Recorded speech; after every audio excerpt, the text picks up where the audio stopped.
That is incredibly annoying.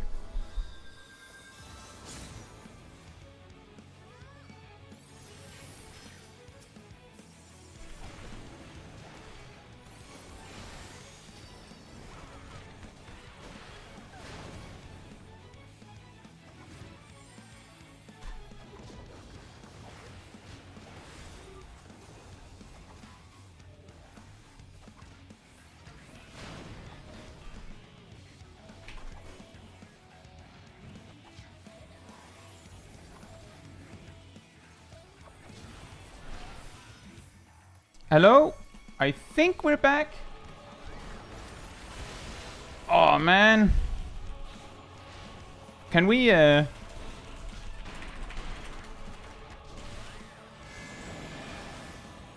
just need to figure out that this actually works. I've literally just been sandbagging it through this entire boss.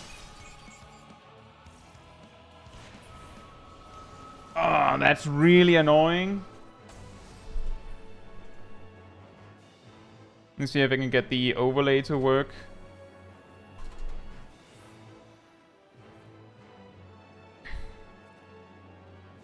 Yeah, I can't, I don't think I can get the chat. I actually tried to reconnect to the stream, and OBS thought it got it. And then I opened YouTube, only for it to be like, oh no, that's already over, man. That's totally over.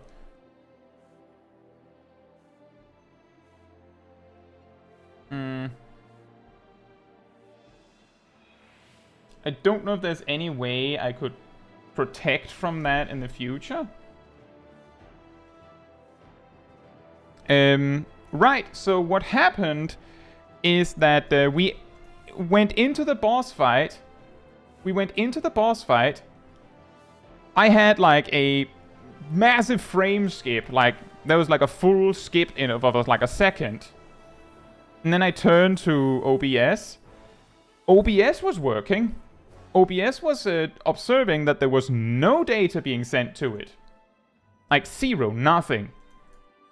And the screen was just frozen. When I tried to switch to, like, the other pages, like my other scenes, nothing happened. And then when I opened, like, files to try and do settings, to, like, see, can I do anything at all? Like, make it, like, try to reconnect?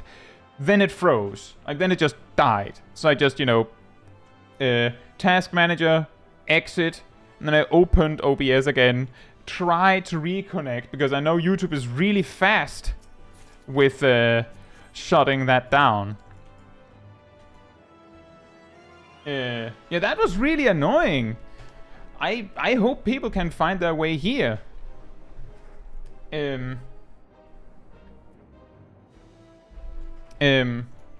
But yeah, that's what happened, is OBS just froze. Everything else was working. I could see the chat. But I made the mistake of hopping out of the chat. So I could no longer come back to it. So I can't send a link. I think Ardell sent a link for me.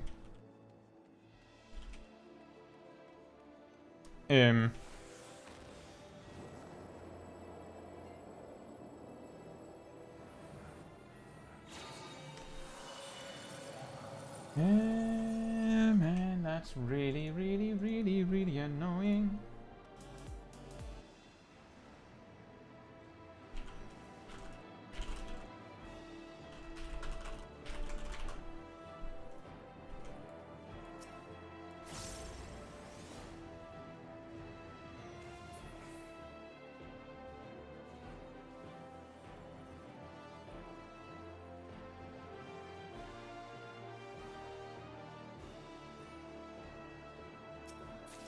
Try and refresh Traverse. It should be there, I hope. It shows part 2 on the homepage now. For me.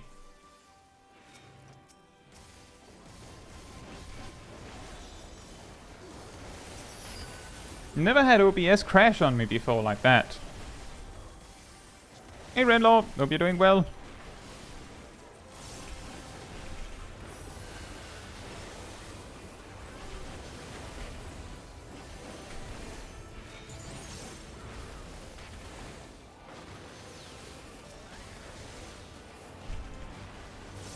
Yeah, I've never had that. I've never had OBS be the thing that crashed on me, and I'm not sure. I don't think there's any way I can like avoid that looking forward. Like it's just things crash sometimes, right?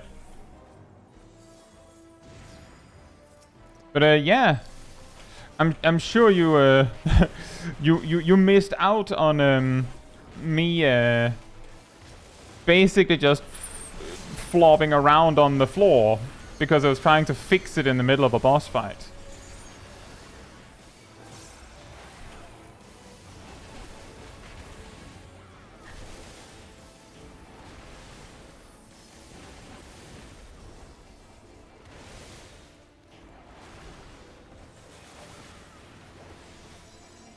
Yeah, welcome back, everyone.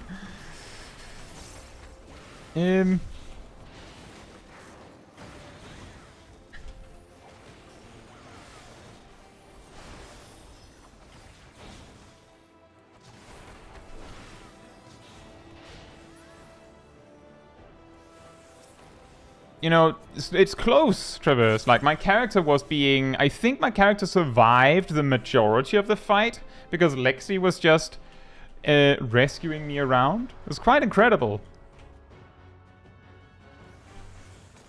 Many faces have I worn, but this is my favorite by far.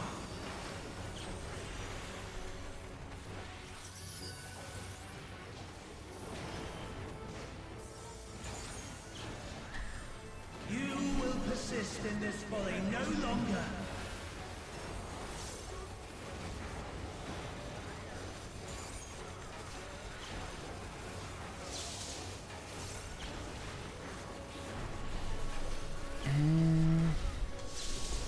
The stage is set.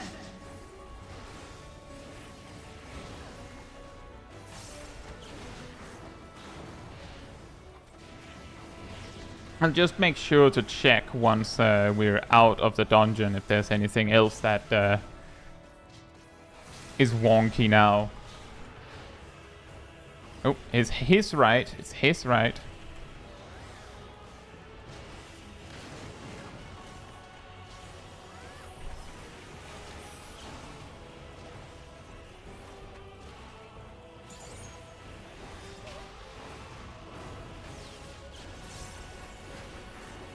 You know, says, is there a way to copy my settings from my US character?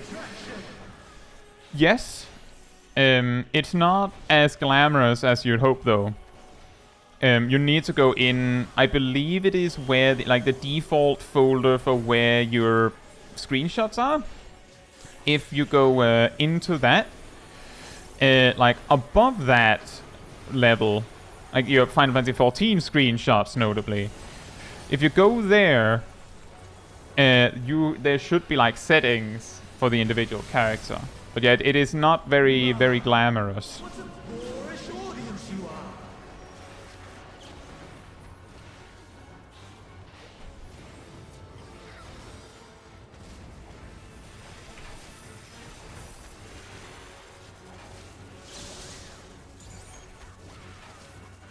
are. It's basically copy files. It's ultimately what you're doing.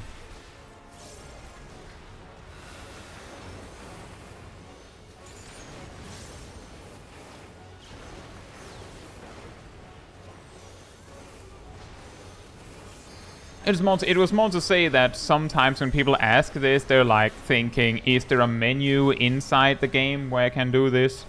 No, the answer is no.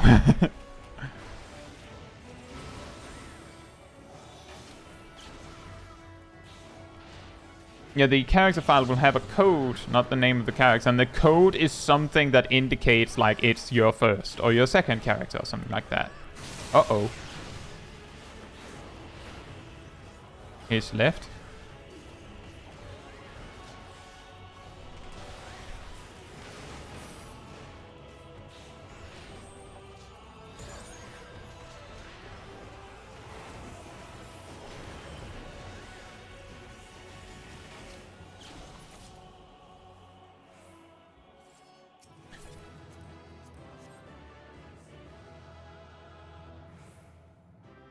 No magic pixel over, yeah. Yeah, I don't think there was a magic pixel.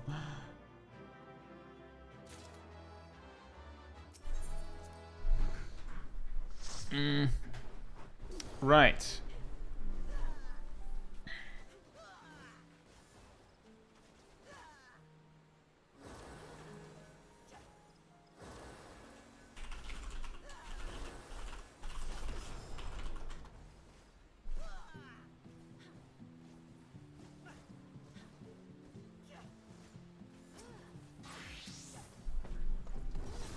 The magic pixel of death.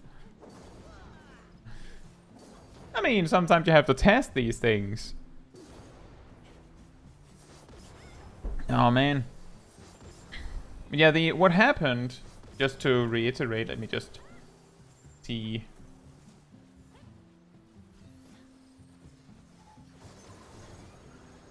Yeah,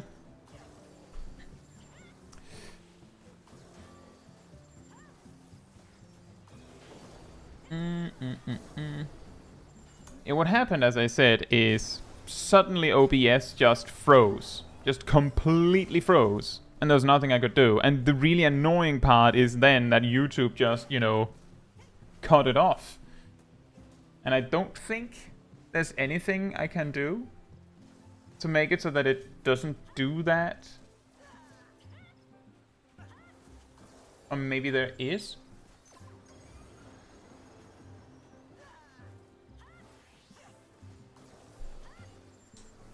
See.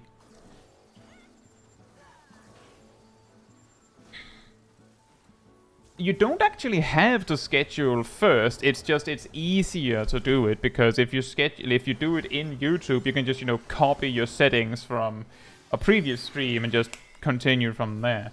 I just found a setting that is activate automatic stop. So I've turned that off.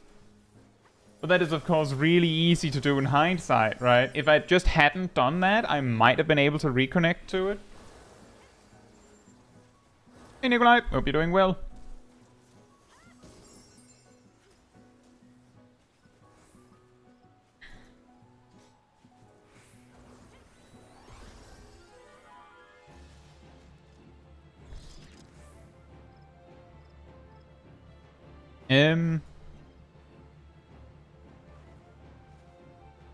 Zab says that might help, but do you then need to remember to stop manually? Yes.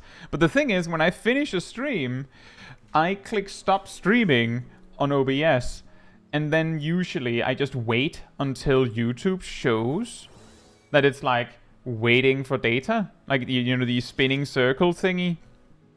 And then I just click end stream in YouTube instead of waiting until it stops it automatically, which is why it's actually really annoying that this feature that I wasn't using anyway now went ahead and screwed me over. But this won't happen again then, hopefully. Yeah, that was a little awkward. We lost at least a whole boss. With that said, we continue onward to Trials Roulette. Well, Traverse, the thing is I've turned off the thing that broke it. If I'd just turned that off earlier, then I could have just reconnected to the stream. And then we could have just continued as if nothing happened. But because I hadn't, here we are. Yeah!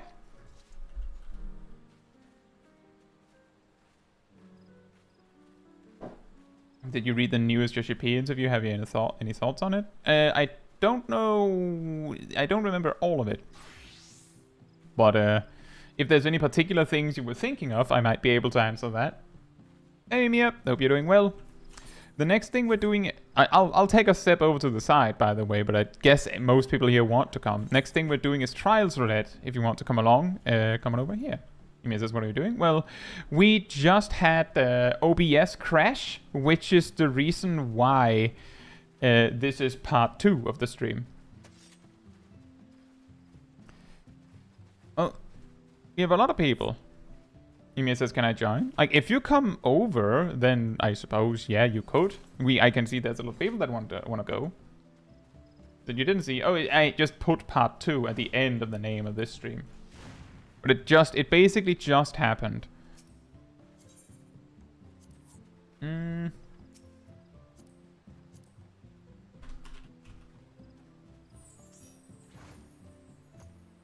Wait, you can wait for next one? Fair enough, then I'll go through the list here.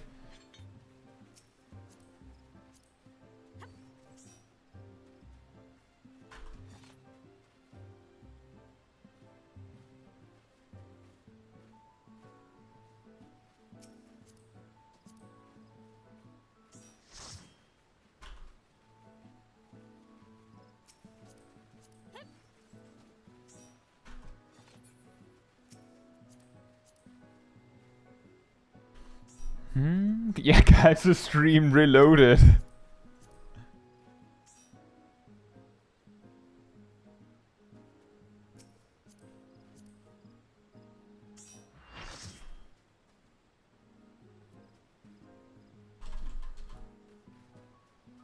We are many people.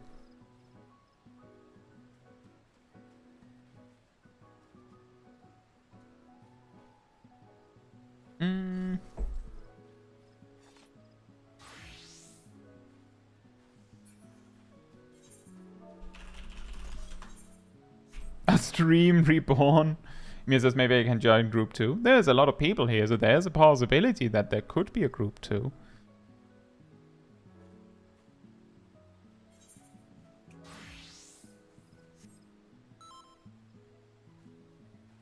Monking my way downtown.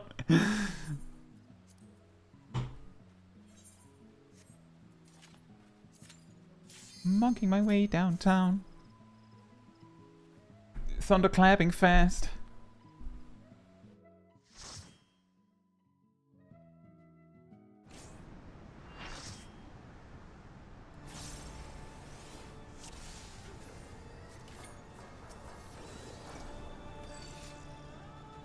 Renlaw says, do you have a fans or community FC? I do not, but there is like a cross-world link shell that few people are managing. And just like have people in. You know, the FC I'm in is my actual FC.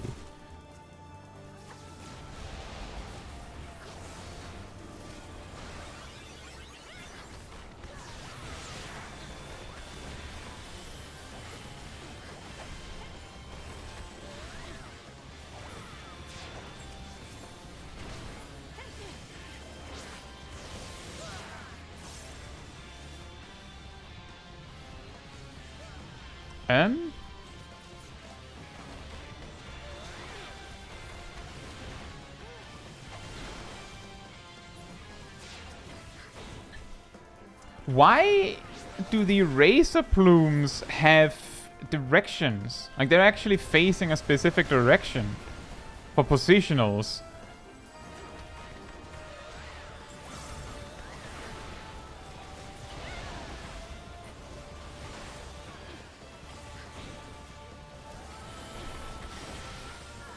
And that is certainly as weird as it gets. Just a mass of feathers. Ow.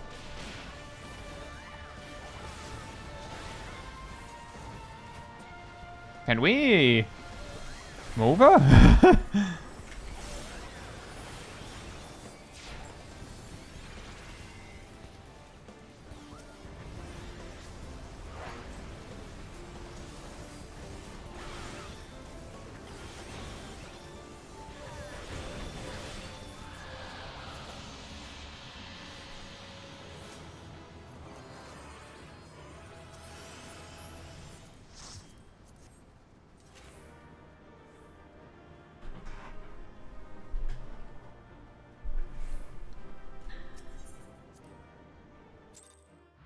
Is the feather facing forwards or backwards? Yeah, exactly. Let's see. Cole says his thoughts on them going too far to make the game stress-free were most interesting. Yeah, that was the thing that I did read about. And that is something that I do find interesting because it does sound like something that a lot of people have like thoughts on, you could say. Like that they like or don't like.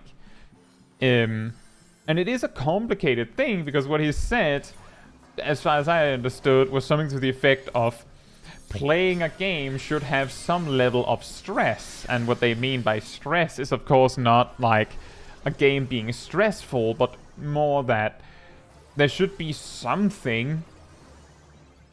And one example of where they might have gone too far, in my opinion, could be how in Endwalker, the Relic weapons, right? Maybe that one was a little too strong on the relaxed side of things, right?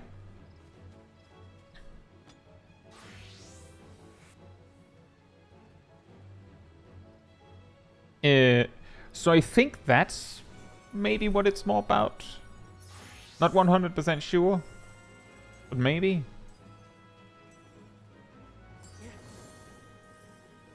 Right. Let's do normal raid next, and then alliance raid last, okay? If you want to come along for normal raids, Roulette, come on over to me.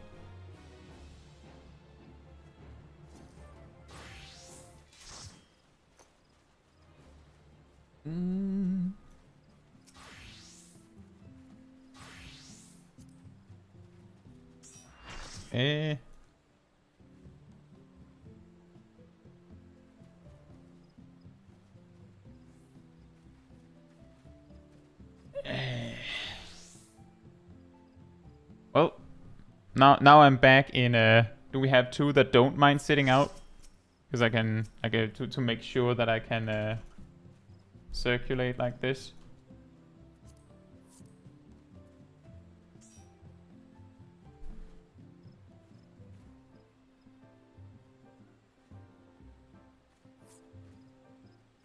Oh, now everyone's running.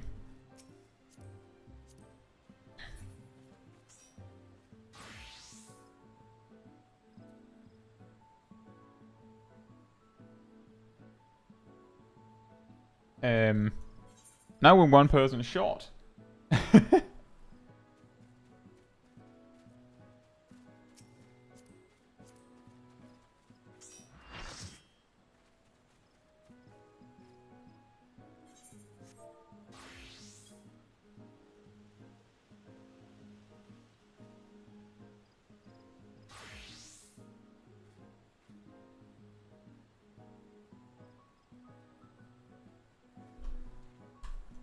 Yeah. We did too much on reducing stress, bring back Diadem 1.0.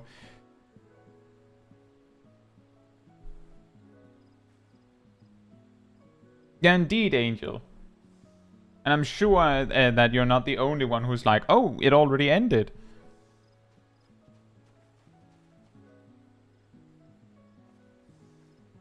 I did hear that comment as well, Cole. Someone said, if the most stressful thing in the game is getting Stone Vigil hard and leveling, then they've gone too far. I think the particular one that I resonated somewhat with, that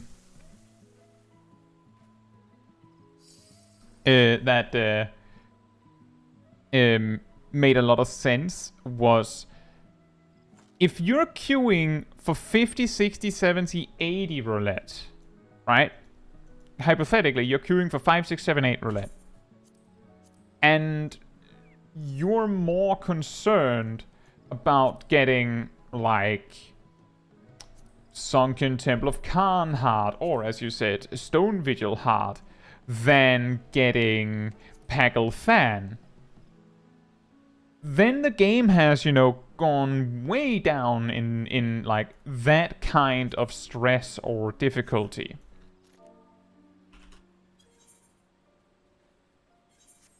So I see it.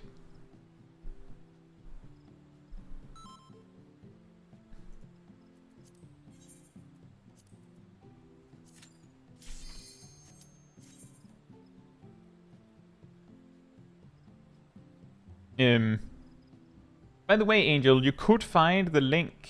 I believe I would have left a link in the other one, right?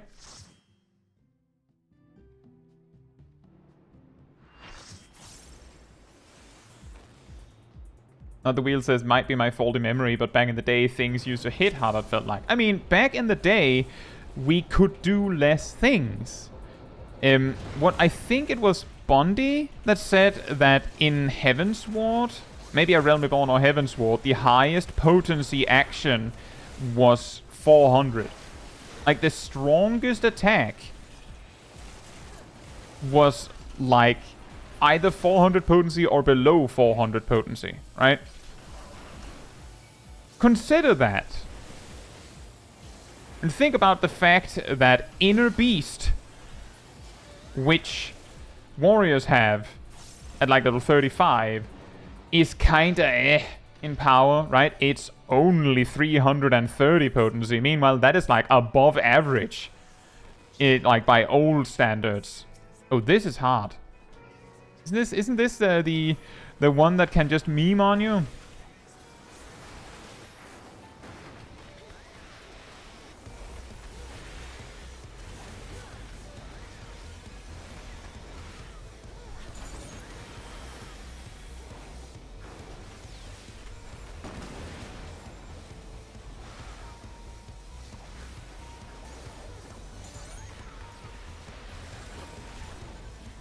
When I say meme on you, I of course mean one of these bosses can just stomp a tank into the floor because it's funny.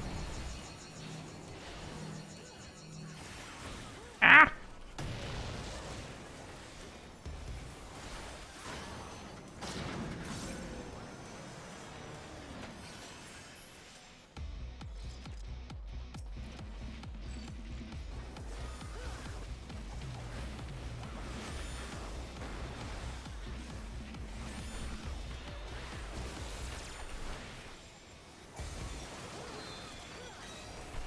I'm a fire in my laser! Brock!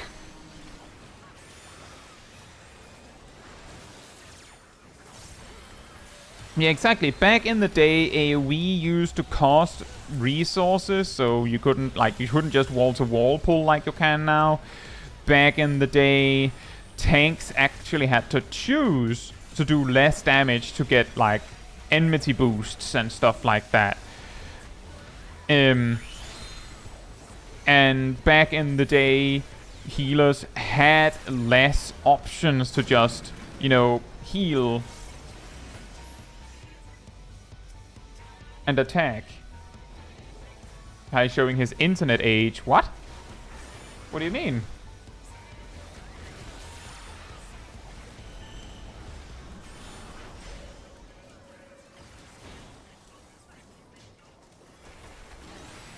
Oh, whoops.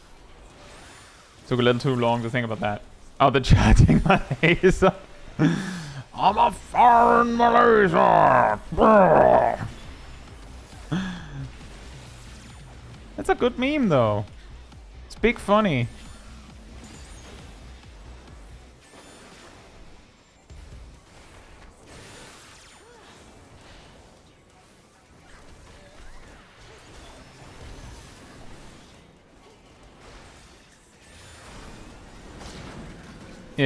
Yeah, my point is that absolutely correctly, not the wheel, things used to hurt more. Things used to be harder to do. Things used to be more complicated to do. Jobs used to be way less streamlined, so jobs used to be like...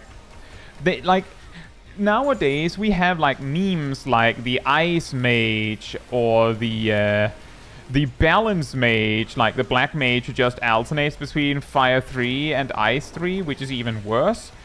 Like, memes like that, we have those, but back in the day, it used to be worse than that. Like, back in the day, Freeze did 20 potency and was ground targeted. So if you actually saw the Black Mage use that, that was usually not a good sign, unless you were using it for a particular reason.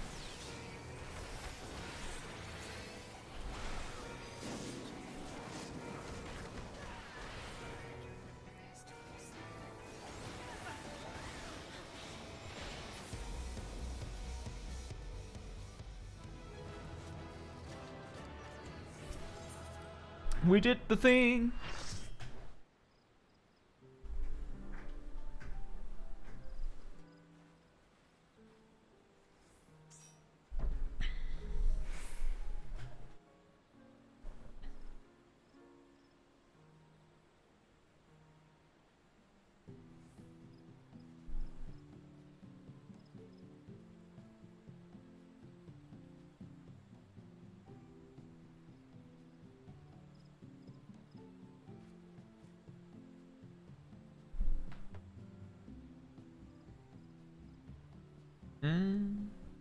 Zab says that raid does hurt, but not quite enough to necessitate tank swaps. The reason why, like the particular problem in that particular encounter here, is that the thing that kills you, I believe, is, as someone mentioned in the party, might have been you, Zav, a invisible stack marker. So it's an attack one of the bosses use. I believe it's the firing my laser guy, where it is either a tank buster or a stack marker, and it's not very obvious which one it is. And the stack marker does magic damage. Doesn't matter what the tank buster does, but the stack marker does magic damage. Which means the main tank, who's gotten these magic vulnerability debuff stacks from the boss, even if they use defensive cooldowns, will probably die if they take the stack marker alone. If you just tank swap, there's a reasonable chance that the off-tank who does not have these vulnerability stacks can just eat it with their defensive cooldown. So it's like, if you do the fight correctly and stack when you need to stack, then you don't need to tank swap. But if you don't do that, then maybe there's a benefit to tank swapping. Right? That's kind of what I'm getting at. Depends on how many arms they lift to charge the laser. I can never remember. Let's see. There's a few that says it's 2 hands, it's stack. And I've never noticed. Like, I've noticed that he put, like, he T-poses. I don't know if that's the 2 hands, but he T-poses on you. Gary says also how many people will even think to tank swap in normal raids. Correct. And that is actually what makes some of the Alexander fights difficult. Is specifically that the Alexander fights don't go, well, on normal we should probably not have a tank swap. They just go, well, I feel like making a mechanic that might force you to tank swap, so eat it. And then they just do that. And then you just have to deal with it. Which leads to these kinds of situations where there's some of the Alexander fights where it is easier if you tank swap. And the reason why I say it causes the boss to meme on you is because if you're the main tank and the stack marker comes up, but you're in a group with all randoms, and people are spread all over the room because they don't know there's a stack marker, then either your tank partner swaps with you in time or you die. And there's nothing you can do about it at that point. You could, I guess you could just, I think it kills you through invulnerabilities, but that's why I'm saying it can meme on you, is because you can just be caught in this situation where everyone else made it so that there's nothing you can do. And I also agree that tanks should have a little bit more to do in raid content. It is not really a good experience when the off-tank's job is basically, I don't know, use your defensive cooldown on the main tank every so often. And in case the main tank dies, then I guess you're here, right? Right. Next up, we're doing Alliance Raid Roulette. How many people, if you want to come along for it, come on over to me.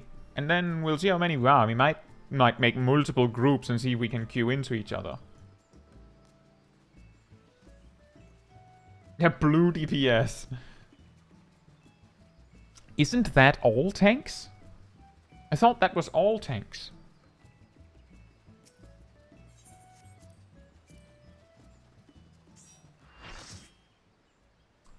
Well, I'm guessing Tristan went to eat. That sort of matches with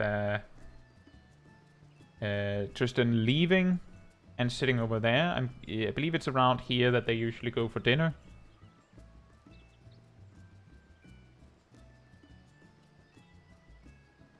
Yeah, that's true, Girin, that often it's like they don't need to do anything else. I will say that if you're doing content where there's 2 tanks, as the main tank, it often feels nicer if the off tank is doing something.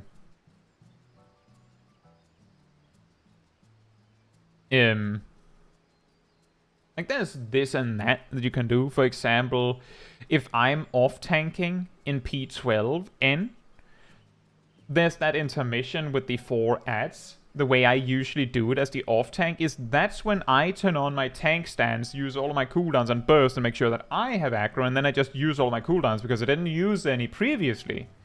Like I can just use all of them, and then like it doesn't matter, right? But it does mean that there's like a fair switch there.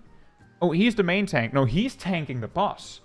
I'm the off-tank. I'm the one tanking the ads. That's often what the off-tank's job is, that there's a logical reason to swap who's tanking.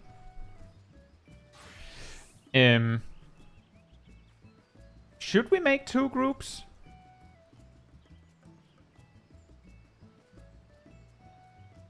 So I'm not sure if it's just how many we are that want to come along.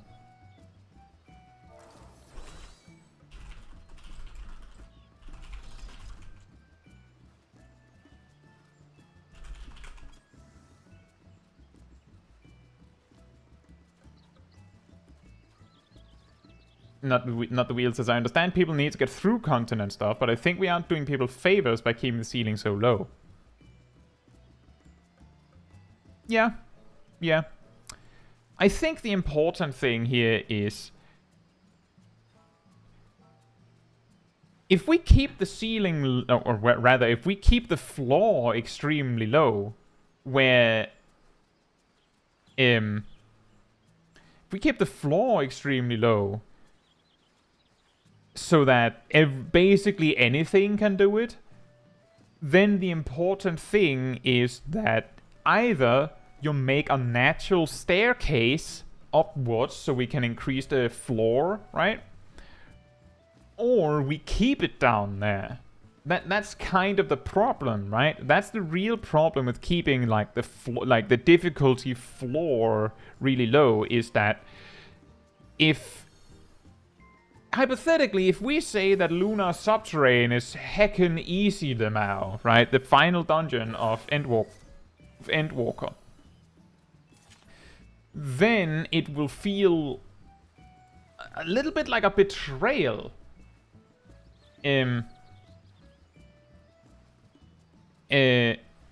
If you suddenly vastly increase the difficulty. That is actually sort of what happens a lot with the first dungeon of a new expansion. Is that the final dungeon of A Realm Reborn, the final mandatory one, being Keep Up the Lake. And then you go in here and then you have Somal, because Dusk Vigil is optional. Somal, I don't feel like that's a huge difficulty spike. But Siren's Own Sea does not feel like a super huge difficulty spike either. But then, somehow, I feel like Gimlet Dark is a reasonably difficult dungeon. Despite that, Hallminster Switch, for a lot of people, feel like a gigantic difficulty spike. Like a huge one. Partly because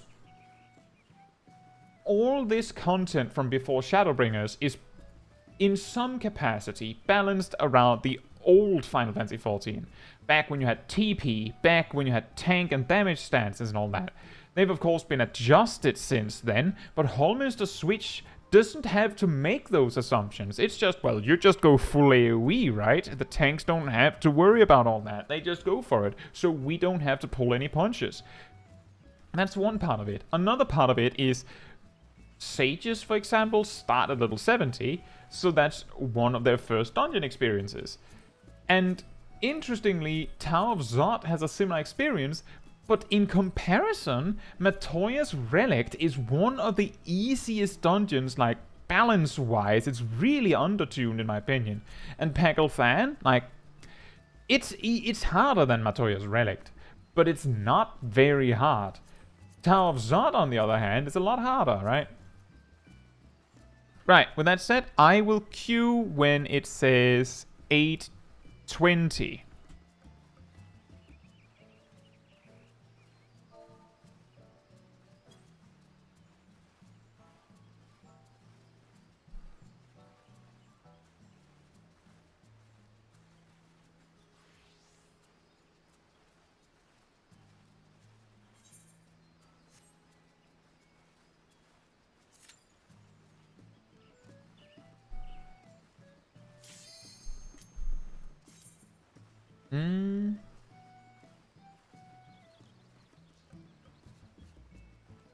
Yeah, exactly. As some of you have been saying, the problem might not be the dungeons and stuff. It might be that the next step is extreme, which is a huge step up, right? Sea Traverses, this doesn't happen often, but I come across people that question why would they do anything more than the minimum? If just hitting 1, 2, 3 works, why would I do more? I've seen that too. And I've given that argument too. That part of the problem is that you can say that and you can get away with that. Like I have friends that went into like that basically completed the MSQ and then were confronted with the fact that they had, yes, completed the MSQ, but they had no idea how to play the game, but they didn't even know that they didn't know how to play the game. Like, one thing is going, if 1, 2, 3 is enough, why do more? Another thing is to go, you know, I don't actually know how to play the game.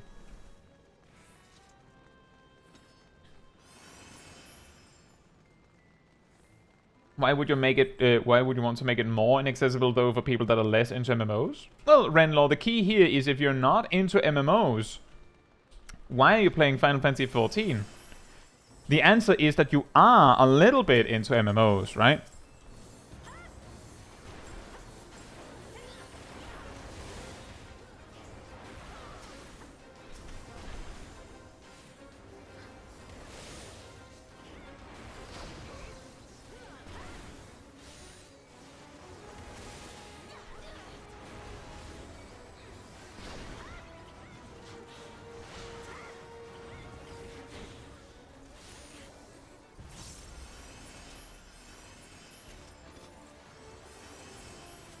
Yeah, exactly, Joel.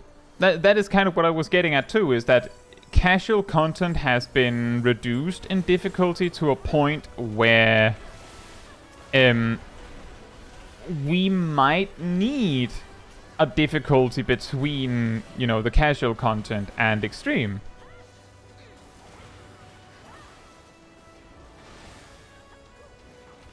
Yeah, level 50 bonk is certainly something. Could really use like a baby masterful blitz, just something. Yeah, I get what you mean, Renlaw, is that it's harder to include some people if you make it less accessible for people that, as you said, not are into MMOs. The problem is that what you're saying is, why would you make it less more inaccessible for people that are not into MMOs, but making it more accessible for those people that are, your words, not into MMOs, means that you're making it less lucrative and more enticing, you're making it less inviting for people that are into MMOs, right? So if you're making the game less complex, then the people that like the complexity lose interest. And the people that are not into MMOs, they'll just play something else, probably. I'm saying probably, right? That is the suggestion. There's a big difference between, like, saying, like, just vaguely saying anyone who isn't into MMOs will just not play the game, as you said, like, if you're trying to play the game with your wife, for example, then they're playing because you're playing. They can get the complexity from the harder content. Yes, and I think that's partly where it's all coming from. I think that's partly how we landed where we are right now.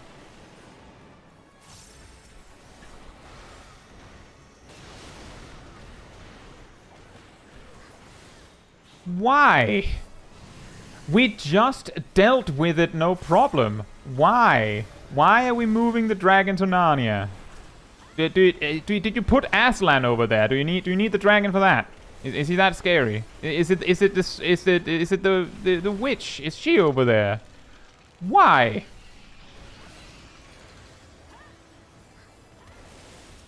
You don't have to explain it, Rust. I'm just complaining, complaining into the ether.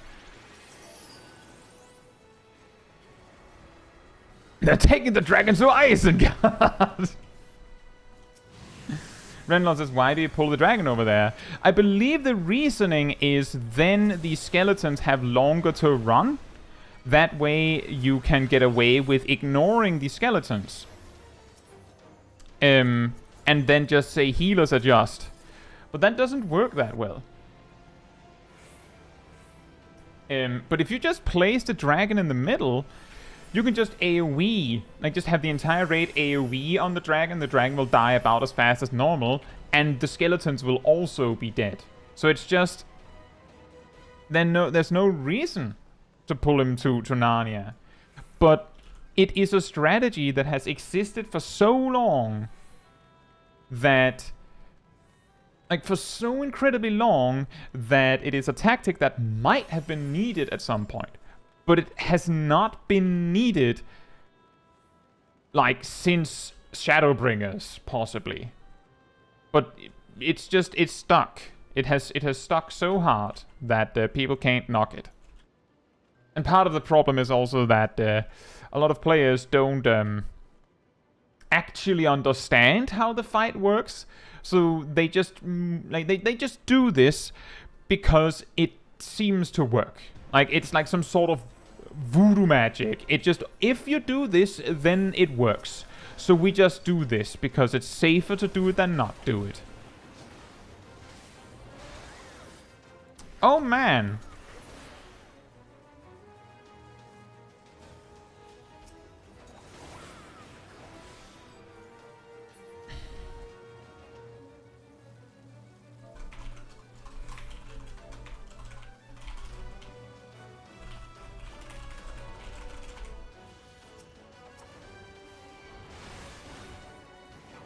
An average labyrinth run.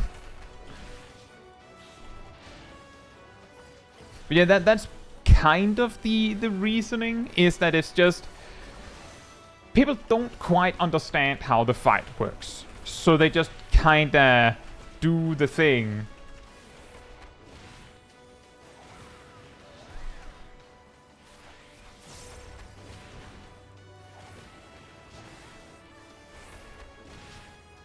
Yeah, they just do the thing that usually works.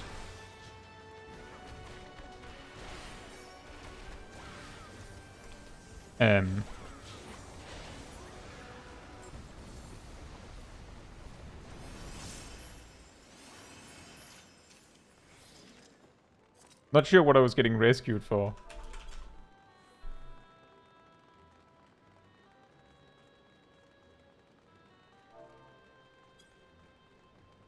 Yeah, it's an extremely minor issue.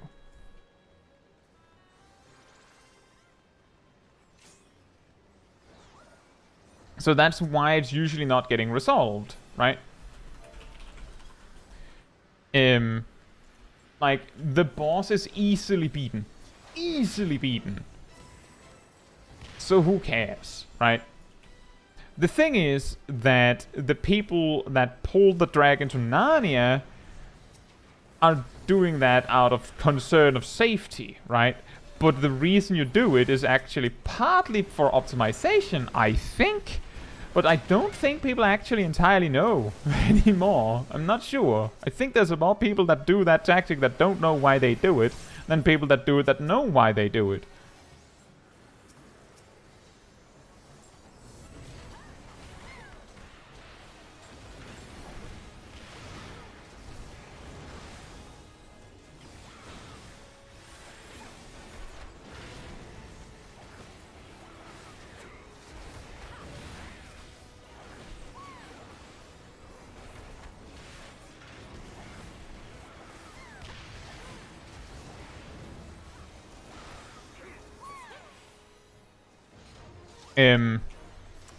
With that said, to circle back to the thing we were talking about with stress in the game, is and complexity for that matter. I don't think that the problem is the rotations necessarily. I think part of what Yoshi P might have meant with the stress-free thing is that, as it stands right now, there's somewhat of a limit on how many things the game actually expects you to do every week. For example, the Relic thing. And getting a Relic fully upgraded a more involved process doesn't make the game harder. It just means that there's more to do, which I'm guessing is what was actually meant by the stress-free thing. But it is possible that there's also a rotation aspect to it. And personally, I don't want more casual players to feel alienated from the game. I've said this before, is that making the game harder would mean that less people would, like, at a ground level, like the floor difficulty, if they increase the floor difficulty, then it means less people can play the game. Which of course then means less money. So the development team itself would have less incentive to make the game too difficult, because then the worst players simply can't participate, and their money is just as good as the ultimate raiders' money. Gold says the example Yoshi P gave was playing a platformer with no pits to fall into. That's a good point. And that is also a thing to consider. There's also, of course, also the other perspective. And yeah, we should certainly have more... Wait, how are we so far ahead? We should certainly have a little bit more challenge in, like, just casual content, I feel. But it doesn't have to be way harder, right? Like, I'm guessing the argument Yoshi P was making is that some of the content in Final Fantasy XIV right now is like a Mario game with no pitfalls, right? So we just have to add some pitfalls. We didn't say make it Caetsu. Hey Lucas, hope you're doing well. Enjoy your food, Buffham. Acquire some ether. And remember to get some water aspect at ether as well while you're at it. Hey Coco, hope you're doing well.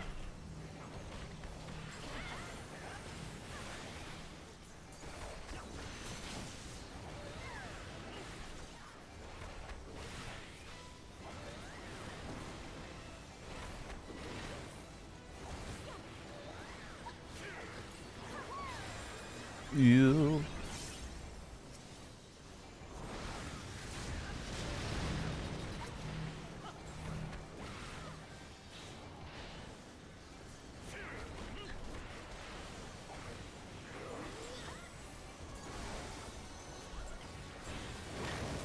"62-minute trial roulette." Which one? How?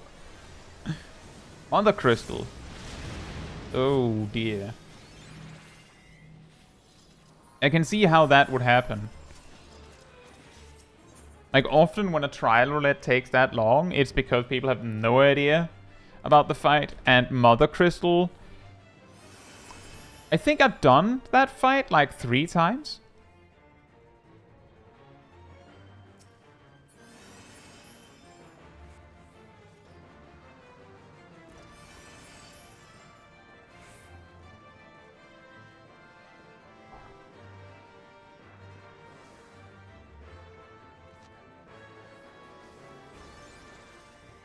Yeah, I think that would be a good middle ground, Cole, is that don't make it so that fights just kill you for a mistake, but at least make mistakes, like, threatening in a way. I think that would be a good middle ground.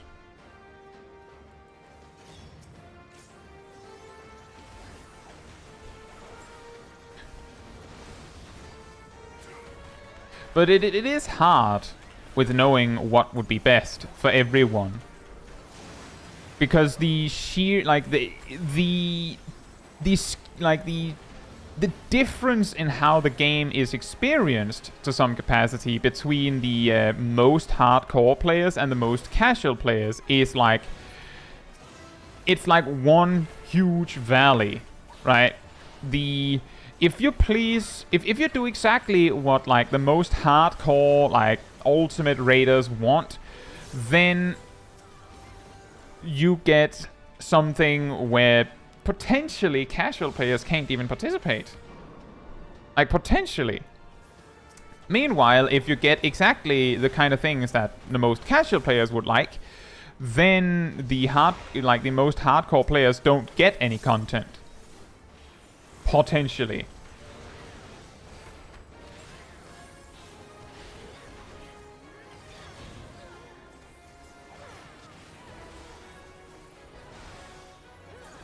And yeah, exactly, Renlaw. That is also something that plays in, because when, like, this is also something that makes this gap so massive, is that some of the players that say the game is too easy now are like, it's not everyone. It's not everyone. But what would be a good example? You have, let's say you have Dark Souls is like a game series that is known to be hard, right? It's really hard when you're new to the type of game. It's extremely hard. It's also really hard even though you're good at it. Because of the way the game is designed. It's extremely punishing by design. Intentionally so, right? But at some point, you get so good at it that you're basically just moonwalking into the boss room and just slapping the final boss across the face. And you win.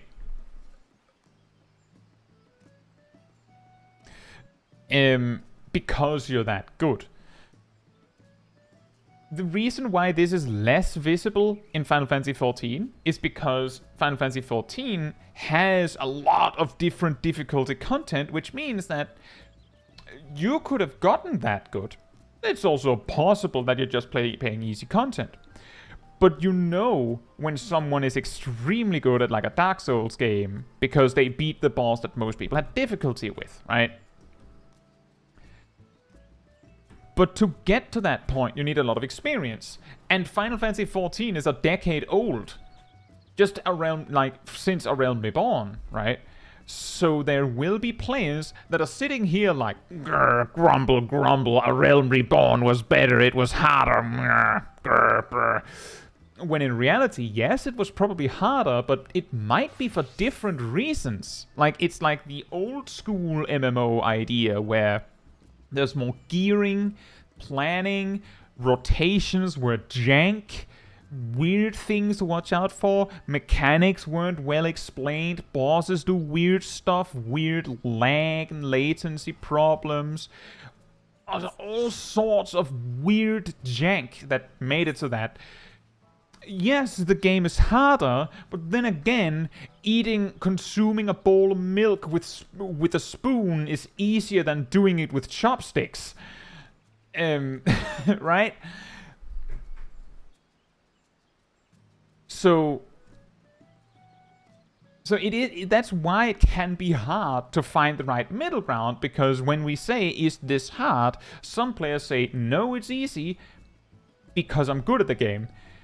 Others say, no, it's easy, because I'm good at the game, not just because I'm good at the game, but because I've played this game for a decade. And some players say, this is hard, because I'm new to the game, or this is hard, despite me having played for a decade, because I didn't bother to get this well acquainted with the mechanics of the game.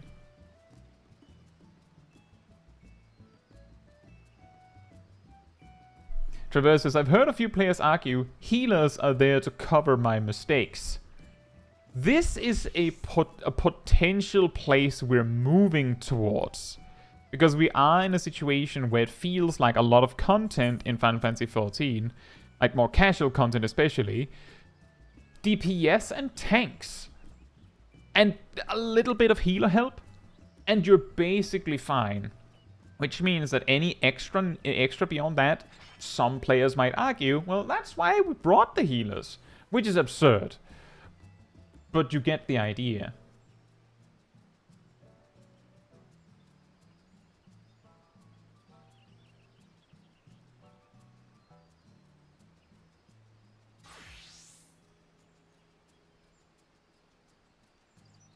And I also agree with the perspective that, well, obviously, like for example, Holminster Switch. Holminster Switch should be a step up from Stormblood content, right? Of course. You're level 71 now.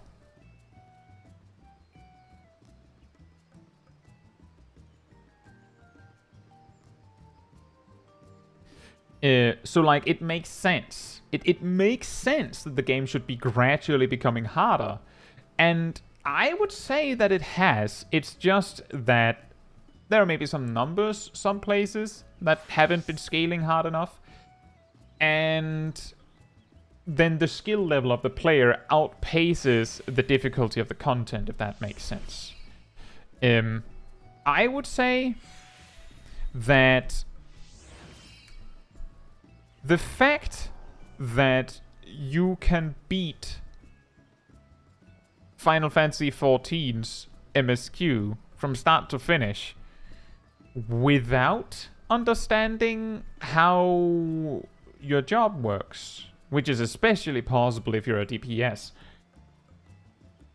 is maybe a sign that it is a little easy, right? Lucas says, if you take the latest trial, for example, I think they're quite challenging for a new player. And yes, I agree.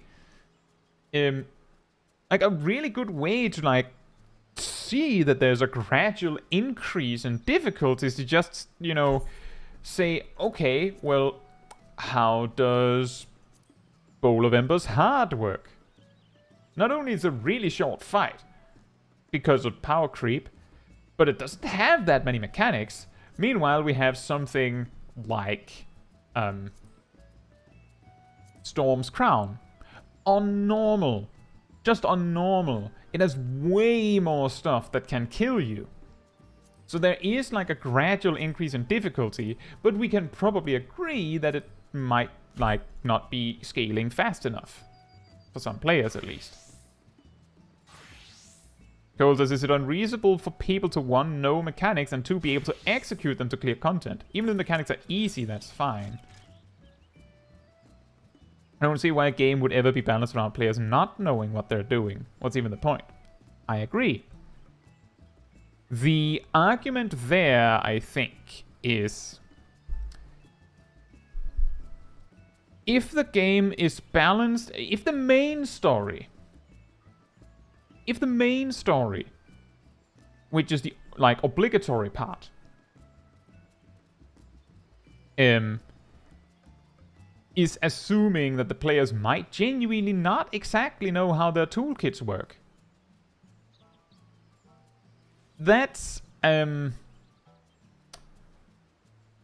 it's like how in an RPG you might be able to get away with having like a hyper jank build that makes no sense, but you can still beat the game just fine. Or you complete the game only using the attack and dodge buttons. You could do better by parrying or, you know, using special attacks, but it's enough to just swing and dodge if you just swing and dodge at the right time. It's a little bit like that. A little bit like that. But it is complicated with difficulty. And like I've talked about difficulty a lot of times. I even have a video where I talk about what makes a job difficult and what makes it easy. And people can't agree on that either. Because some players are like, because part of this is also that some players, a significant amount of players, can't comprehend the possibility that someone could be worse than them or not understand the game to the degree that they do and things like that. That's just how some people are. Totally understandable. But that is also what it comes back to, why Renlaw, for example, says, well, if the game is more complex than this, then you're scaring away more casual players. That was not what Renlaw said, but it's like that's the kind of the essence of what we're going with, right? Hey, Kukian. Hope you're doing well. Taiki says, I found Voidcast Dice to be the right level of difficulty for normal content. I think it's a very nice fight for normal as well. I actually also feel, while we're on the subject of that Gilded Araya, some people said that it felt a little bit like an extreme.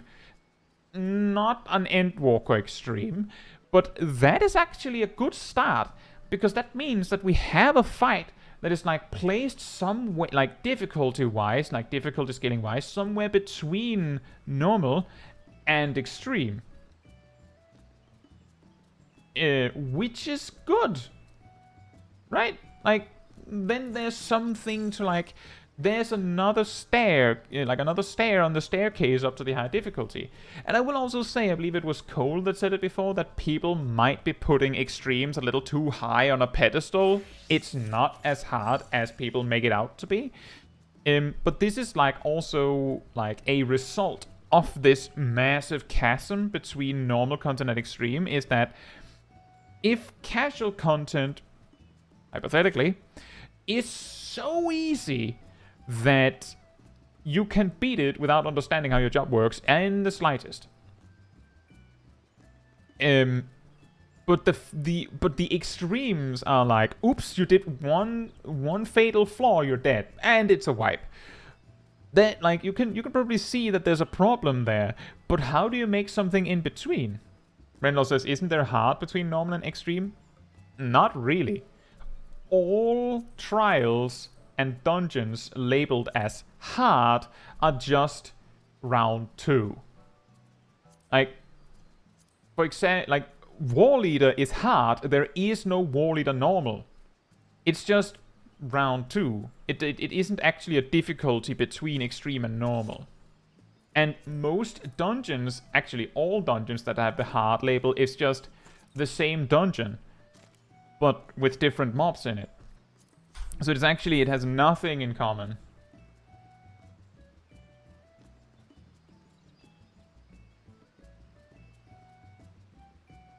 But it is complicated. And then again, because of the gearing cadence, you could say, of Final Fantasy XIV, if they made a like actual like middle ground between normal and extreme, 1, what should that be? 2, what are the rewards? And 3, who's it for? Because the people that actually want to get into the harder content, to my understanding, most of them sort of just accept that then you have to start somewhere. You have to start with something. Maybe something like Twice Come Ruin from Boja, but with no racing? That is actually Sayori. That is the Lubrum Regine Savage. That is actually exactly that. The Lubrum Regine normal advances to, oh yeah, there's still Twice Come Ruin. Also, you can't use normal races. You can use like special races, but they're not guaranteed to work.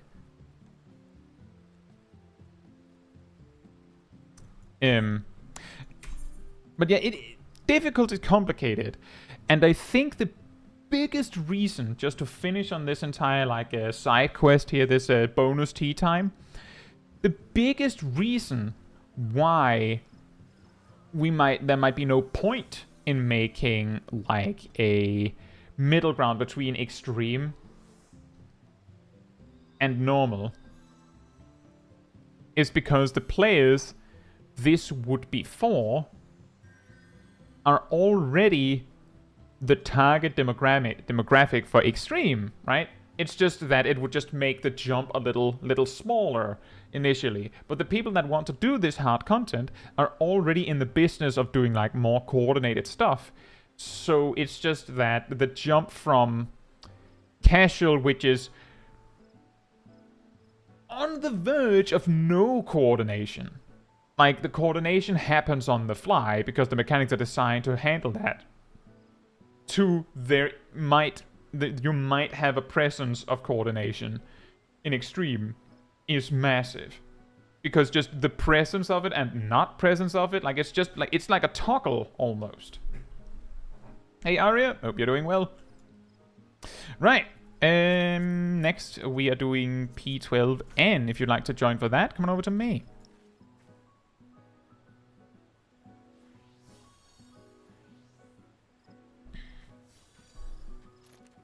A part of the problem there, Renlaw, is that in World of Warcraft, the raid tiers have more of like an overlap. Like, whether it's like there's raid tier, next raid tier, next raid tier, and like things in between because of all of these different skill levels and difficulty levels. In Final Fantasy XIV, a raid tier is heralded by crafted gear that beats all gear from the previous raid tier. Like, the whole thing is now made outdated. So it would mean that you could probably shove something in between the tome gear and the crafted gear. But the point is that it's difficult and it would require some changes. But then again, does it matter?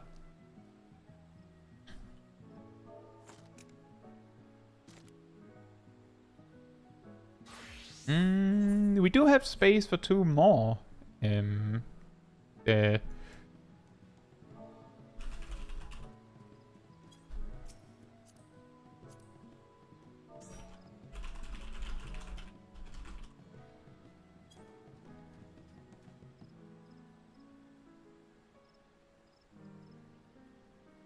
That's also true, Renlaw, in regards to the raid situation in WoW, is that looking for raid is around the difficulty level where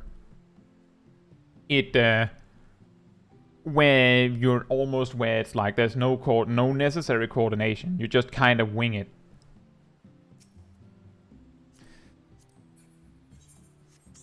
But then again, I have heard that there has been raid tiers where looking for raid in WoW required that some people had to be... Like, you needed some people to carry for it to work. It's complicated, but I think the general gist of it that you said that people didn't really learn from it is probably right. Because again, the problem ultimately circles back to... Is there coordination or is there not coordination?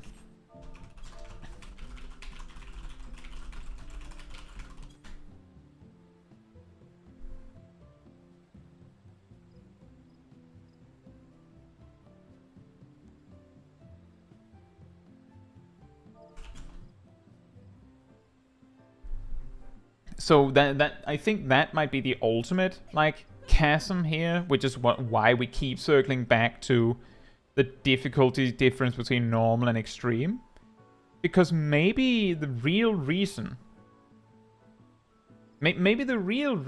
why this chasm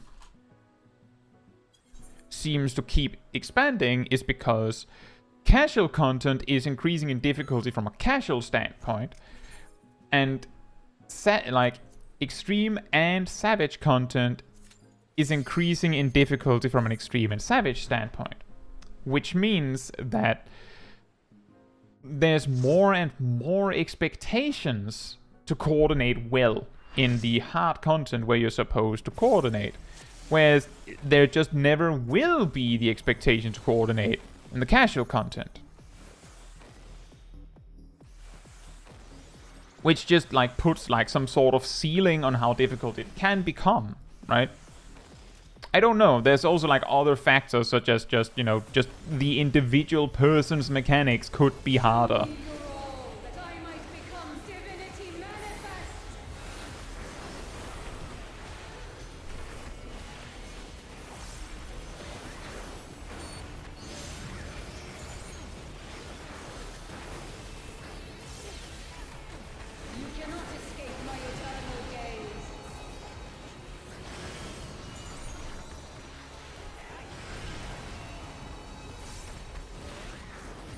I did not see anything.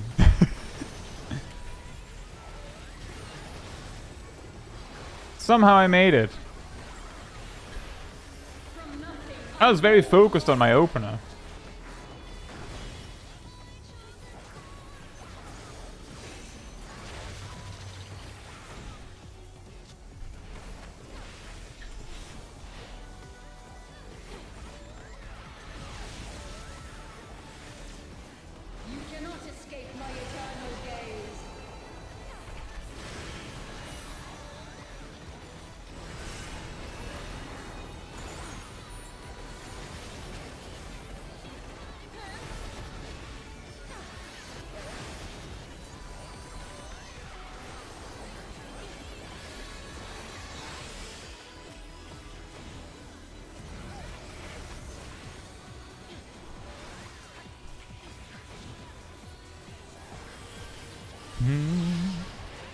It's interesting.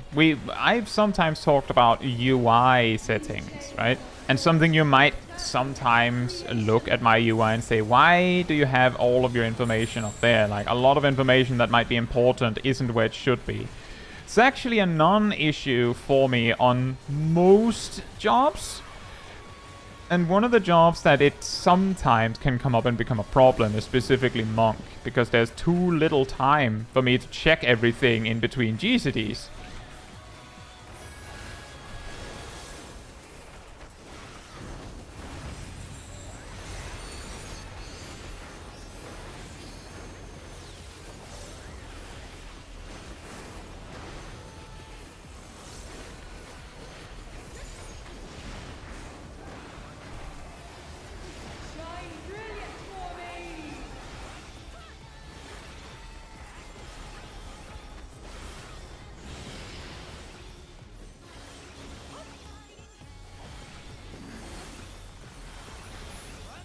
I mean, Lae'zel, that is also how most boss fights in Final Fantasy XIV work. But I suppose you're right, is that it's a lot more about that than it is in Final Fantasy XIV, because in Final Fantasy XIV, you know, you have a more involved rotation and stuff.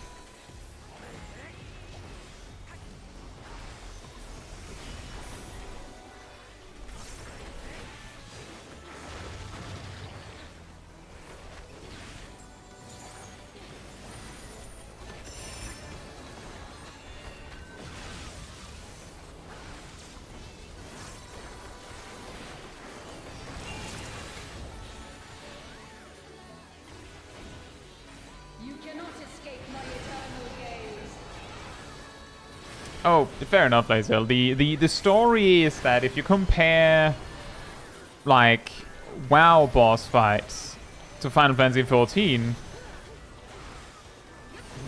by WoW's metrics, every single boss fight in Final Fantasy XIV, nearly every single one is by WoW standards considered a dance fight.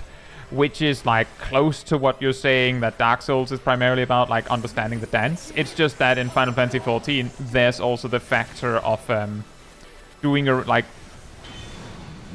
doing a rotation while all that is happening. So, like, there's more to it than that. But by using the word dance, that is, of course, not necessarily the same.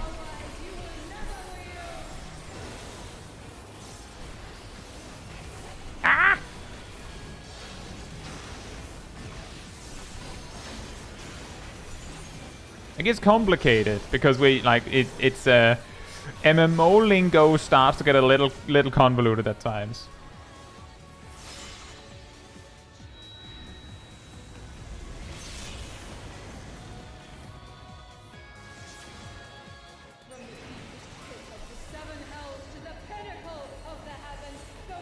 I also agree with the suggestion that if eating mechanics had more actually annoying side effects, it would probably be scarier. That's also why I was very excited when I learned that that things like damage down as the punishment for failing a mechanic was supposed to get more popular. Like, it was supposed to become the more common standard I heard at some point, that more and more fights, like newer Savage bosses had this. I was like, that's genius, because then... Oops. Dead. Guess who didn't look? I'm just a little tired, I think.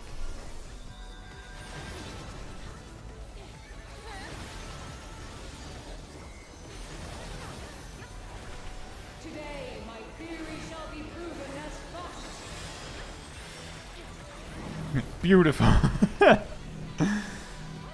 Like a swan. I just face planted into the floor.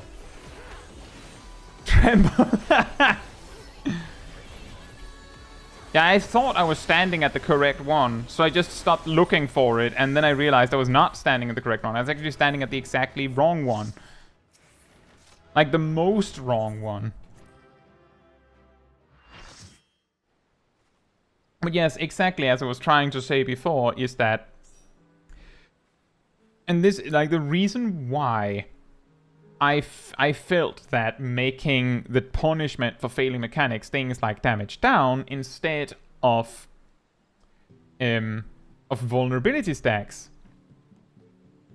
Coltus, I thought it was funny how many people almost just trusted you. You know, the worst part is that I thought I had done the right thing because so many people were standing with me.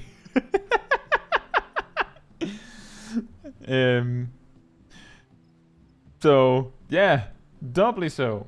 Right, that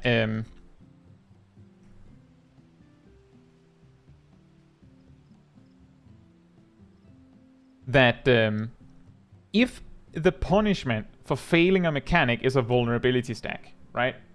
Whose problem is that? If you're a DPS, it's not really your problem unless it kills you. You're a tank, not necessarily your problem unless it kills you. So it becomes a healer's problem. Hence why people just sit there like, nom, nom, nom, nom, nom, vulnerability stacks, give me more damage uptime, nom nom. Because who cares, right? It's not my problem. Healers adjust, as they say. Don't want that. But if you make the punishment... Oh, you do less damage. Then people start caring. I think actually the suggestion of stuns and freezes is really good, because with the way rotations are designed right now, right? A lot of rotations are designed about zero downtime. Like, your rotation has to just be clean from zero to the finale, otherwise something goes wrong. Imagine if failing a mechanic stunned you for 3 seconds. Or just pacified you for 3 seconds so you can't cast anything or use it, like do anything. So you can just run for 3 seconds. It's just 3 seconds, but now your entire rotation is off by 1 GCD. It looks like the Shadow Blade died when it was told to tremble. But it's just... adjust your entire rotation off by 1 GCD and a little bit because you made one mistake. That is potentially scarier than, oh, you do like 10% less damage for a minute because your rotation is just broken now. It's just ruined. Just from a personal standpoint. Because the part of the reason why messing up your rotation is so scary is because now you have to freestyle it, because you remember how your rotation goes when things go right. They're not going right now that you're offset by 3 seconds. Zav says, then again, the problem there is that casual people don't care about rotations. And then again, indeed, go back to that, they'll just find it annoying that they're stunned for 3 seconds. So that is actually an excellent point, Zav. It doesn't lead us anywhere. Right. So for the big finale, if you would like to join me for Thalea, come on over to me. Or just stand there, that's also okay, I guess. If you like, if you don't want to come, then that's possibly the more important aspect. But that is a good point, Zaf. How do you make the punishment relevant for a casual player? How do you make a boss fight that isn't frustrating too much while still being hard enough that it forces a casual player to learn something?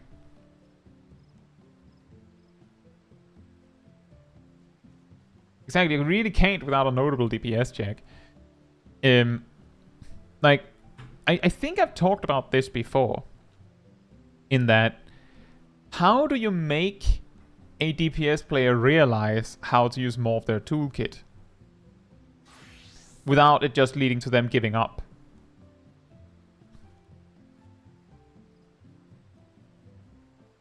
Because if you make a fight, like a solo duty, for example, like an MSQ mandatory solo duty,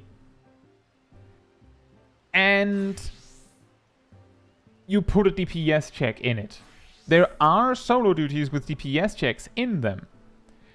But this would have to be a DPS check that you can't just beat over with gear either, right? If you do that, then either the player learns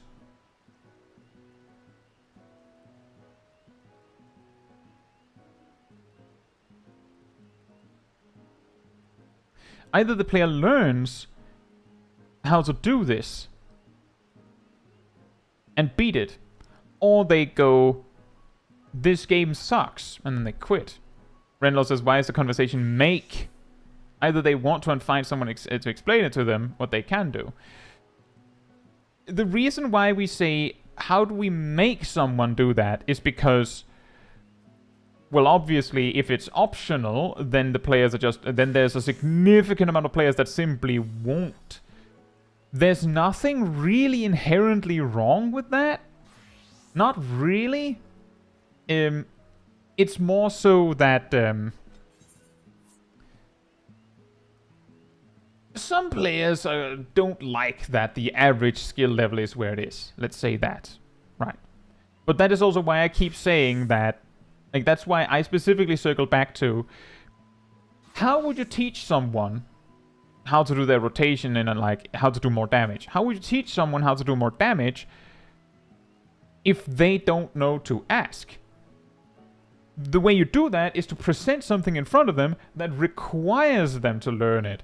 The problem is that that just isn't going to happen organically. Like, if they learn it, then they were probably interested in learning it in the first place. If they don't learn it, they probably quit.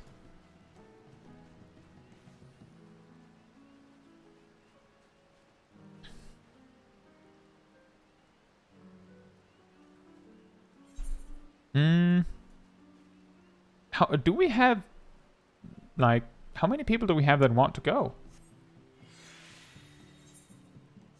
You can see we have at least 9. I'm guessing Naomi wants to go as well. We have at least 9.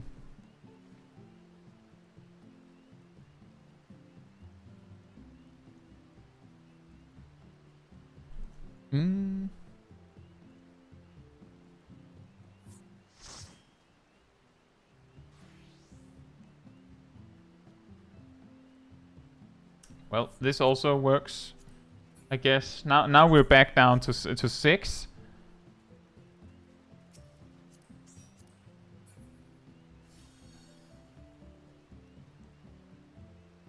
Ham says, did I miss the current alliance raid? We're about to do Thalea.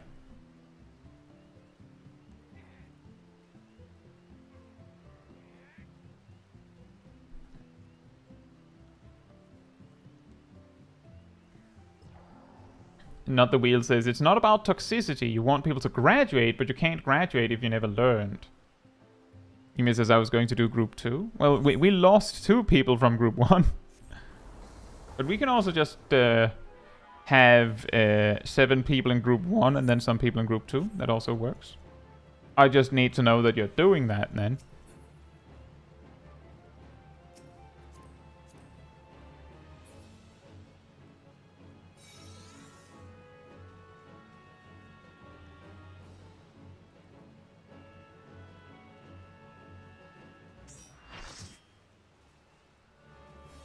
Here's actually an interesting thing with that, Cole, is that...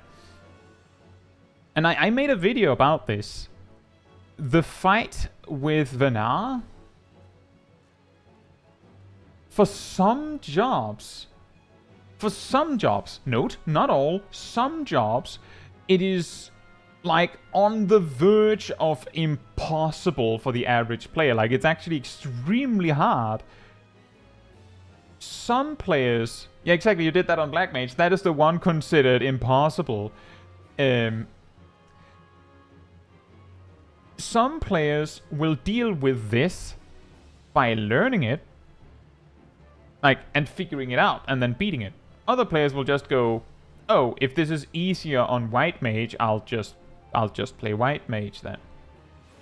But some players will also approach such a wall by going, oh, so the game is saying that I can't beat this with my job of choice. Well, then I don't want to play anymore. I'll just quit. Or... they'll go, I don't want to also level White Mage, and they'll just quit. Or level anything else for that matter. Like, the key problem is that if you put up a challenge that the player has to beat, there will be, like, I'm just saying for both sides that there are players that will appreciate getting a challenge. There are also players that will accept that they're getting a challenge, but there's also players that will just quit. I believe it's called quit moments, right? Now the wheel is saying because we're doing so. I mean, this quit talk is a flaw with a game then, because what we're doing is making a house of cards.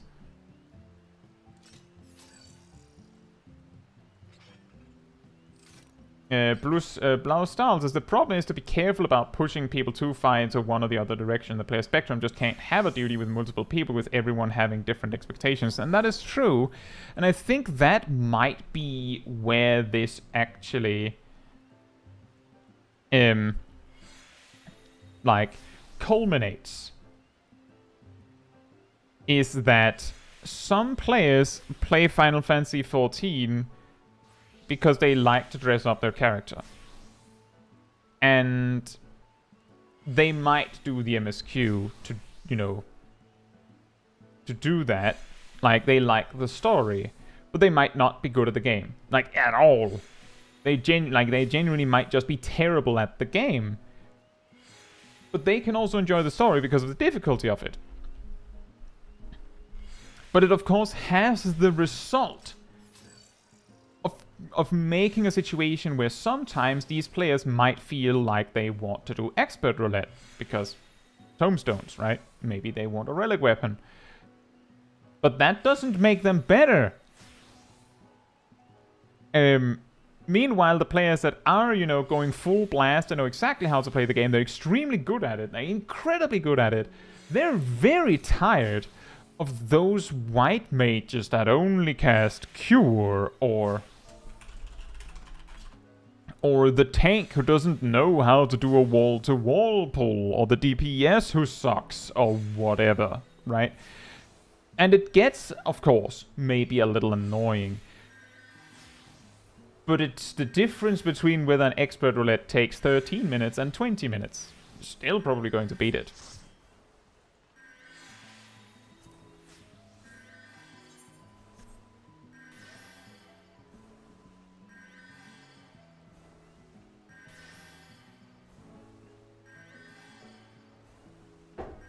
Oh, not the wheel. I should say that minor adversity makes people quit the game isn't a common thing, but it exists.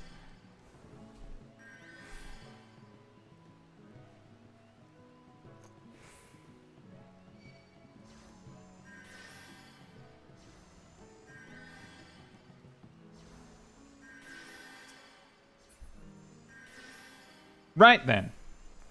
Is everyone who wants to do Thalia, are they either in my group or are they in Imia's group?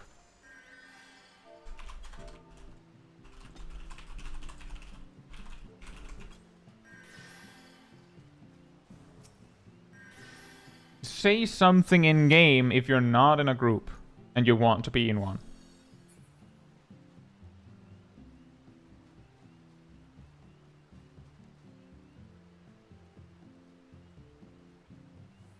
Enjoy, Wheel.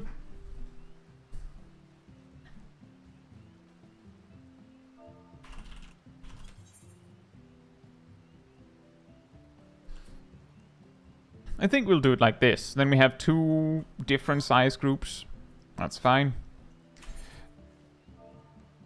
I'll queue when it says 3:30.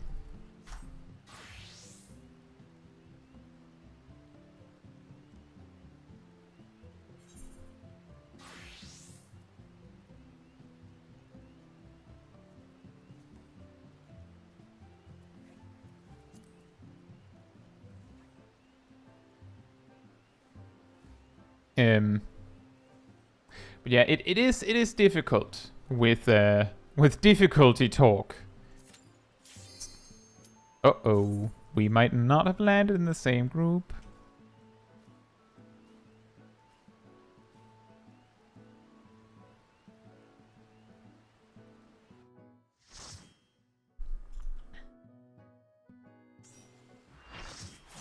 Well, I still thought as we're talking about Final Fantasy XIV, of course. But it is a general thing.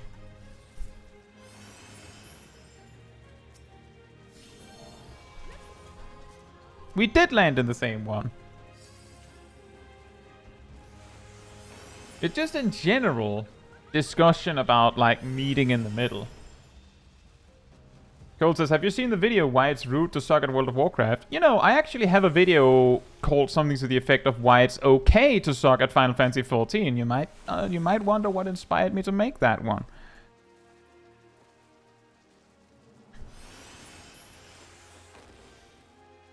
So yeah, I have seen it. I made a video as a result of that.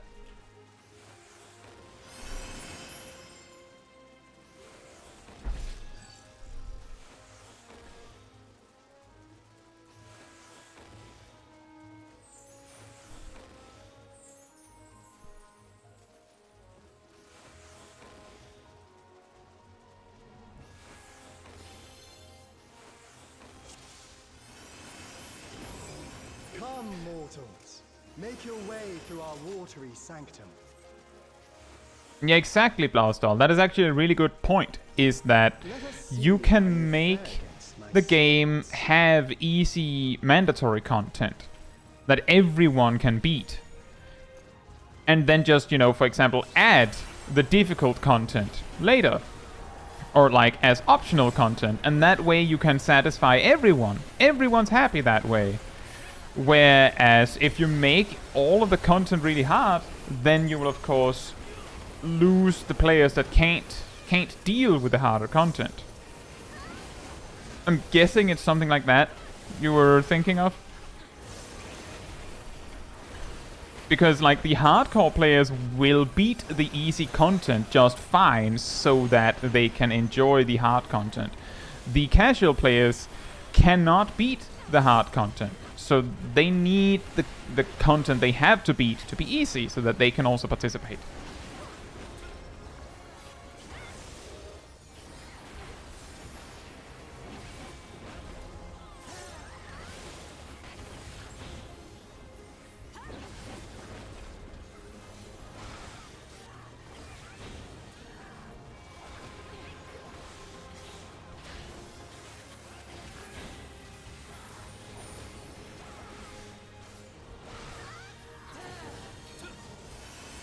Only to be expected for they who vanquished my pupil Byraga. It shall be my pleasure to welcome you personally. So versus personally, this difficulty talk is why I think it's important to have a target audience and stick to it. Trying to please everyone means you'll please no one. And that is actually also what it often circles back to whenever we get into these kind of discussions. There's a lot of things in Final Fantasy XIV that has this, like that exudes this particular problem because Final Fantasy XIV is kind of trying to appeal to everyone. It's trying to make sure that there is something to do for everyone. And in so doing, they have things like this enormous chasm between the more hardcore player and the less hardcore player. The rivers rage at my behest.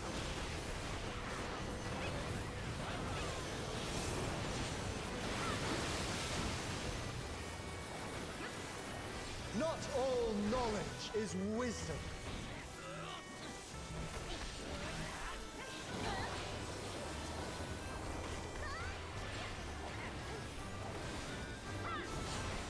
Yeah, I get what you mean, Cole. That was also sort of what I was going with when I earlier said that the real problem is more so that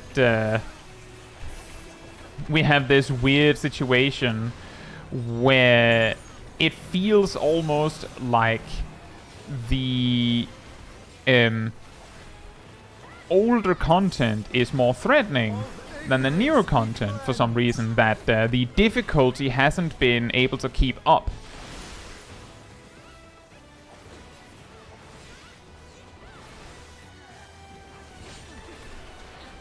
Join me in deepest knowledge.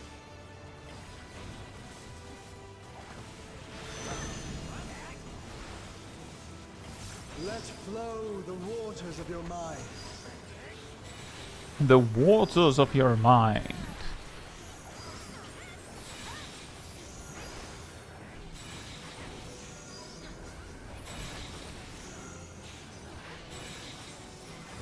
Seek new perspectives, and you shall find new paths. So I don't find new paths if I don't seek new perspectives. I just don't find anything.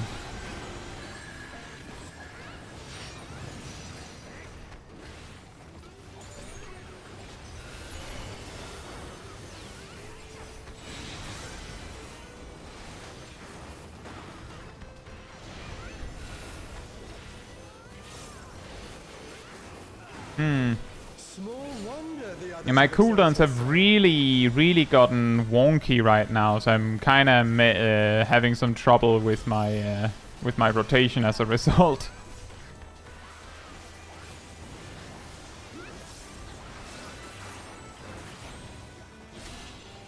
O waters purifying, reveal their nature.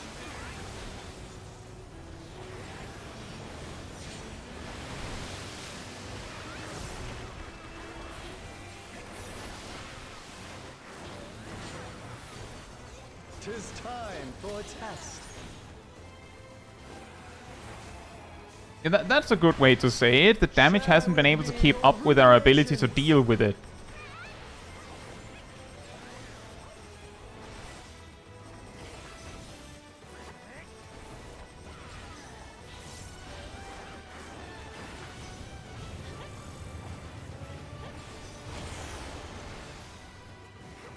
That is a pretty good way to put it, which is also what circles back to the problem we talked about earlier, with some players saying that they believe that healers are there to deal with the fallout of their mistakes.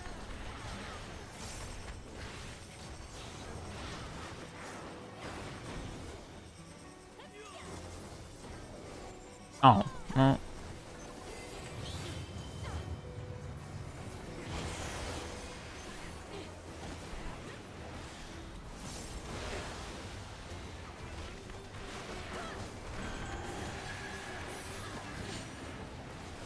Prove to me the wisdom of man.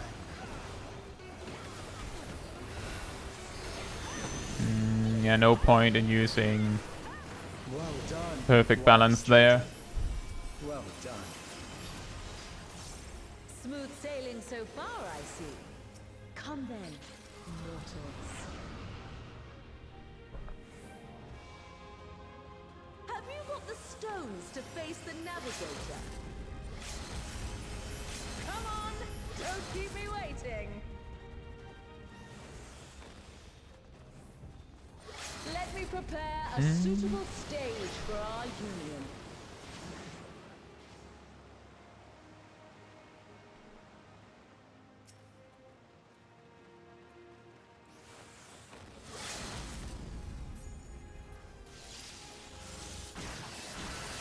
I'll teach you the ways Renlos is still in Stormblood MSQ. In that case, then I can imagine that some of our discussions about wow, the game is too easy, hypotheticals and discussion might be a little concerning, but I can assure you that it might make more sense when you like get further in the game. That's not to say that, oh, you will agree with us when you get higher in the game. It's just that it's a complicated discussion, and you will probably have an easier time getting a proper perspective on it when you've reached like level 90 content and seen what it is that we're thinking of. Like what it is we see when we say, the game's getting easier or something like that. That and then also spoilers. Yeah, I guess.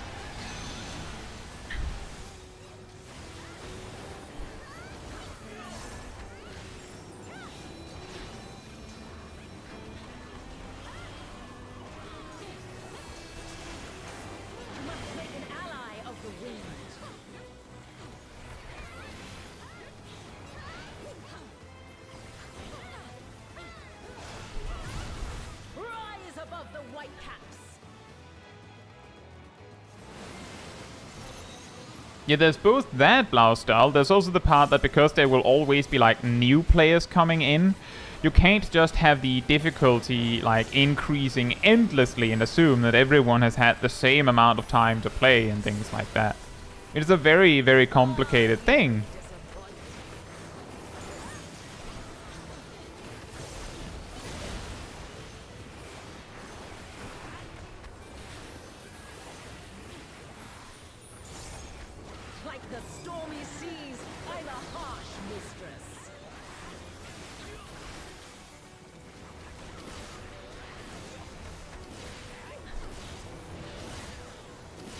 Indeed, girl.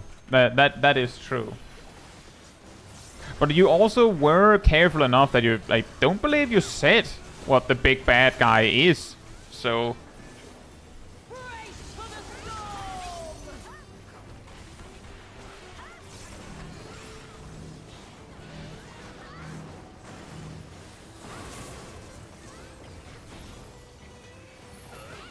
I trust you don't mind if they play too. Come, Pericles, Valios. Join us in the excitement.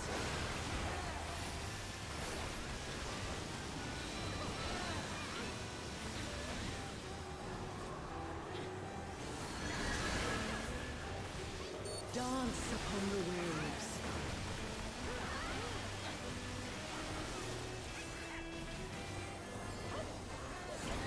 not need to do that.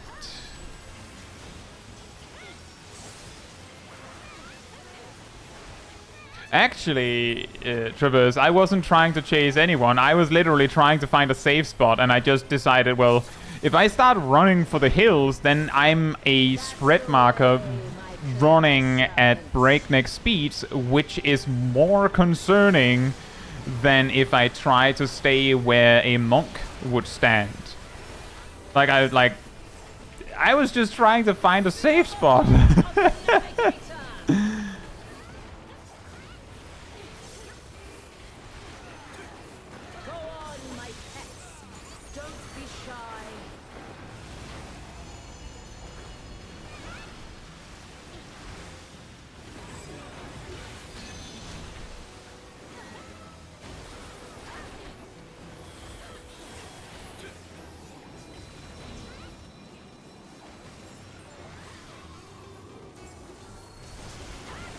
Boundless as the ocean.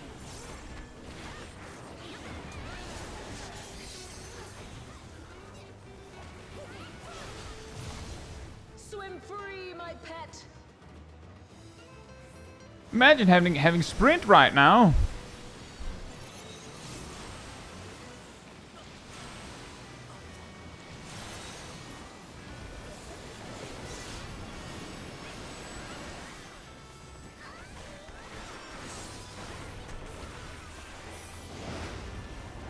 Yeah, Nolana. Hope you're still doing well. Six-sided star. Oh yeah, if only I had a melee target. To seek new horizons, you must come together as one. Six-sided star before knockback. It only lasts 5 seconds. To navigate So I would have had like a half second or something. But that is more than nothing. Strange calling to you thus. I think Gazel used expedient on the first one.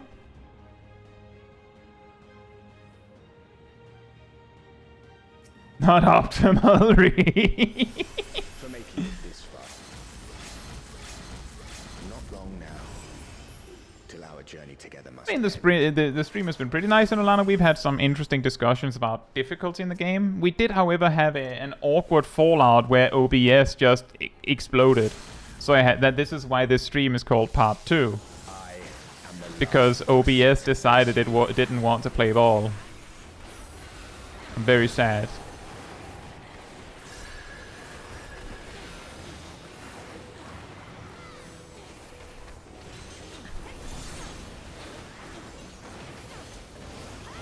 Strong are they who roam.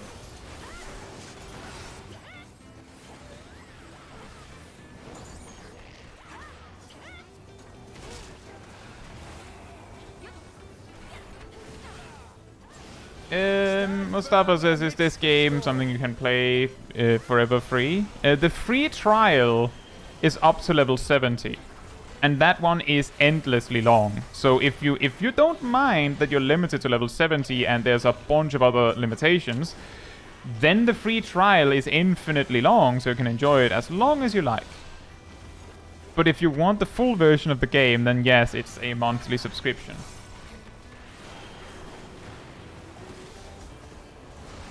So that is worth keeping in mind, because I mean, if you know you can't afford to do it like that, then like maybe like some people will choose to completely avoid such a game in the first place so that they don't ever have to make that decision. But the game is technically free to play on the... Oh my god! My computer is really messing with me tonight.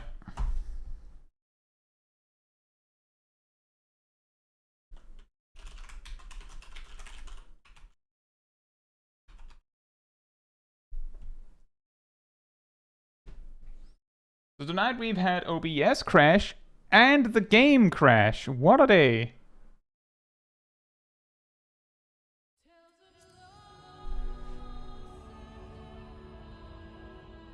Yeah, technology just hates me. Don't know, maybe my computer hates me.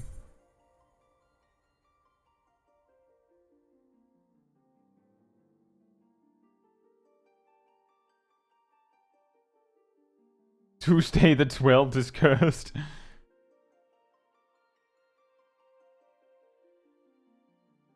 Yeah, one thing that is important to keep in mind, Mustafa, is that if you go on the free trial, you can play like all the content up to level 70, right?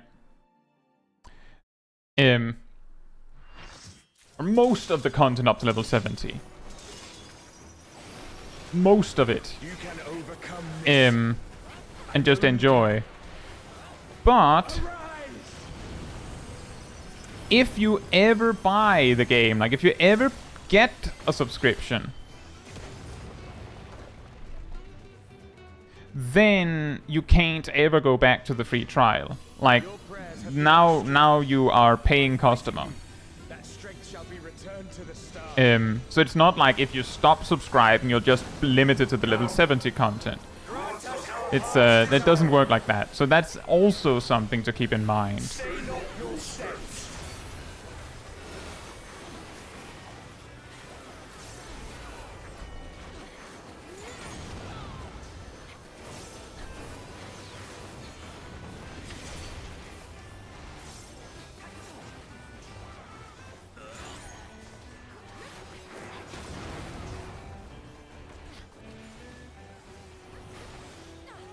Like, if you could also just make an alt account, that's true, so you could do that. It's just more to say that you can't continue to play on your main once you've bought the game without a subscription.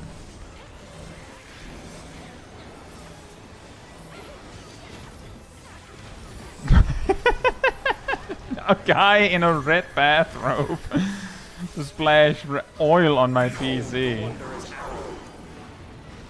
Maybe that would help. Maybe my PC is haunted.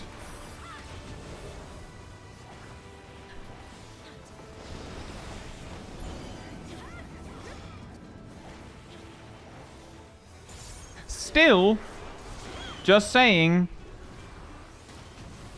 a million times easier for me to just like restart the game than if OBS crashes. Rather have that.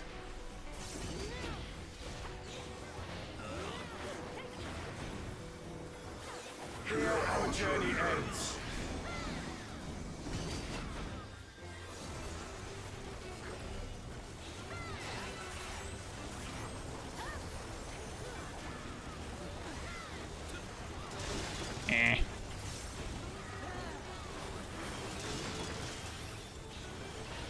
Blessings be upon you on the road ahead.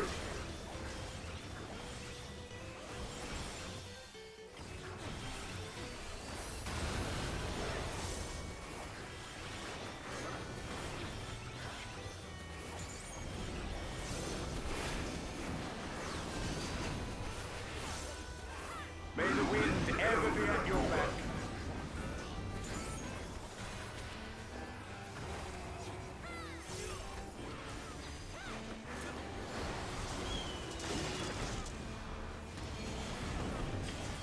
Right, that one is always way bigger than I remember.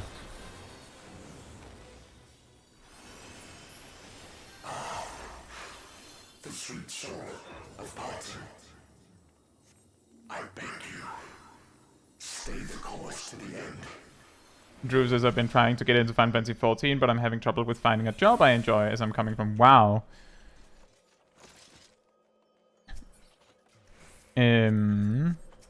Think I settled on Red Mage and I'm in Heaven's Ward, enjoying it. That's good. The good news are, of course, that you can just, you know, try all of the jobs. You don't have to find a main.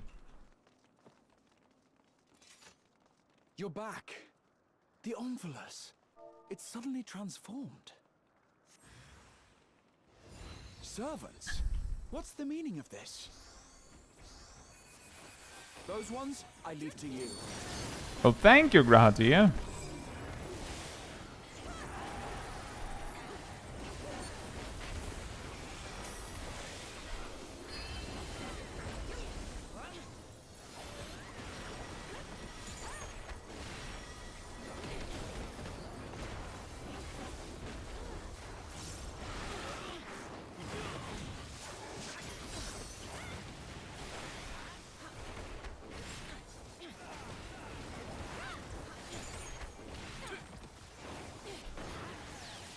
Bronson says stream part 2, what happened when I turned away? OBS crashed. And before I could reconnect to the stream, YouTube was like, oh, you stopped streaming? Okay, we'll close the stream for you automatically. So I couldn't reconnect. It happened so awkwardly that OBS thought that it reconnected to the stream. It just didn't. Yeah, OBS completely crashed while I was in the middle of Aichioscope. So I found there's a setting in YouTube where I can set it to not automatically stop my stream. So hopefully that means this isn't going to happen in the future. Like, that in the future I will just be able to reconnect to the stream if it crashes like that.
Yeah, one thing you could always do is that, as others might have said, the free trial in Final Fantasy XIV has hundreds of hours of gameplay. Like, some people have played Final Fantasy XIV for years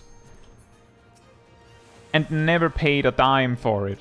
So you could start on Final Fantasy XIV today for free, play through all of the content that is free, and then once you've done that, maybe in a few years, maybe you're in a better position economically and you can afford paying for the game.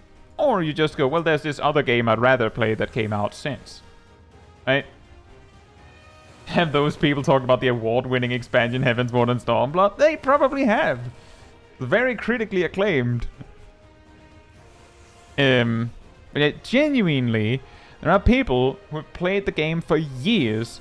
They've never seen past level 70. Like, people that suddenly, like, there was like basically a flood of players playing through Stormblood for the first time, when somewhat recently they expanded the free trial to also contain Stormblood.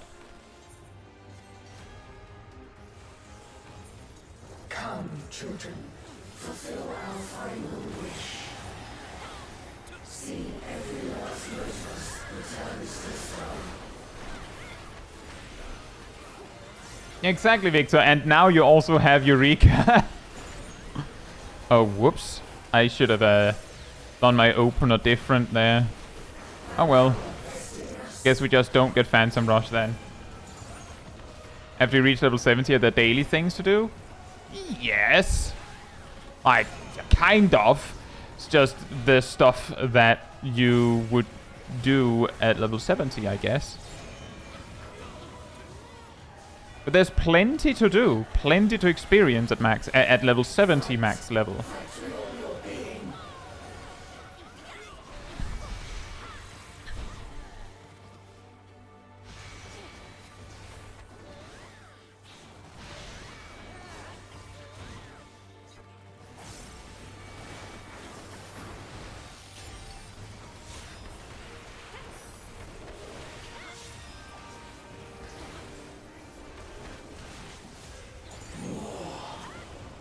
More!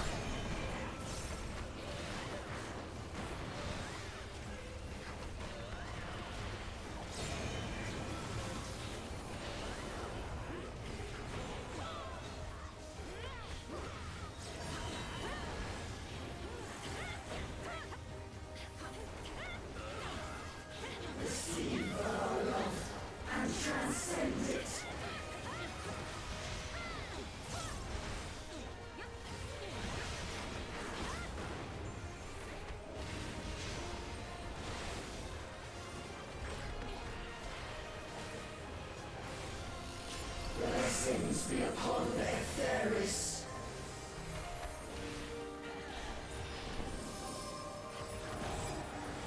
Indeed, Cole, that mechanic is stupidly long. Despite that, some players find it extremely hard to do. It's quite interesting, that. I also find it difficult if I'm not really paying attention, of course. Or I'm playing a job I'm less used to.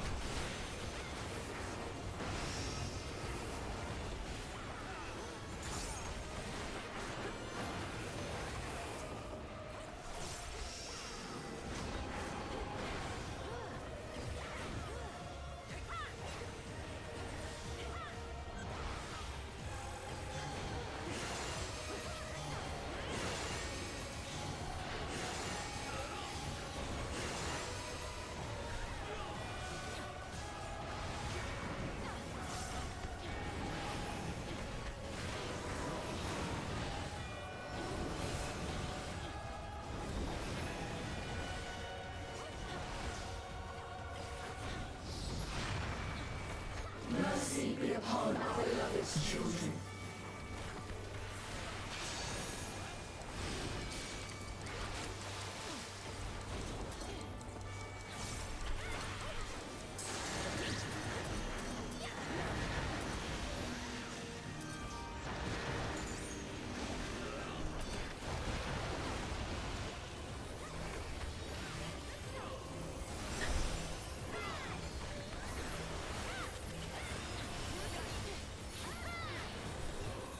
I don't know. I don't know if I saw if there was a like. There's probably a rest of that conversation, but the thing that I saw Anulana mention with your retainer being locked out when you're not subbed.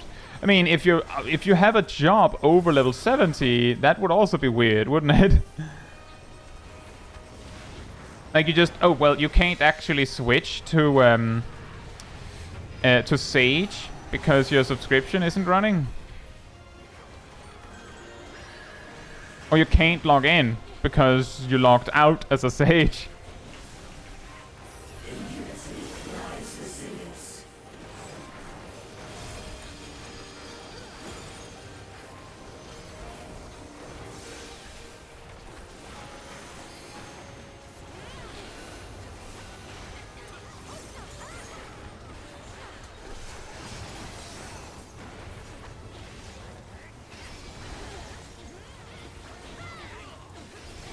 So I think that's kind of the reason why they just say, yeah, you can't log in if you don't have a subscription running once you've bought the game, because it's just there's too many weird jank situations that would come up as a result of that.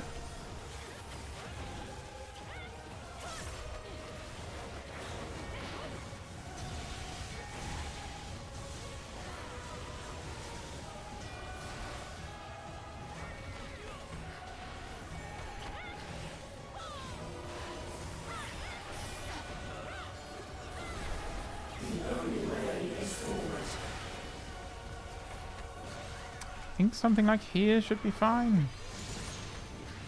Oh, apparently knockback immunity counts. Don't feel like that's always consistent with the blue circles, but I guess it makes sense.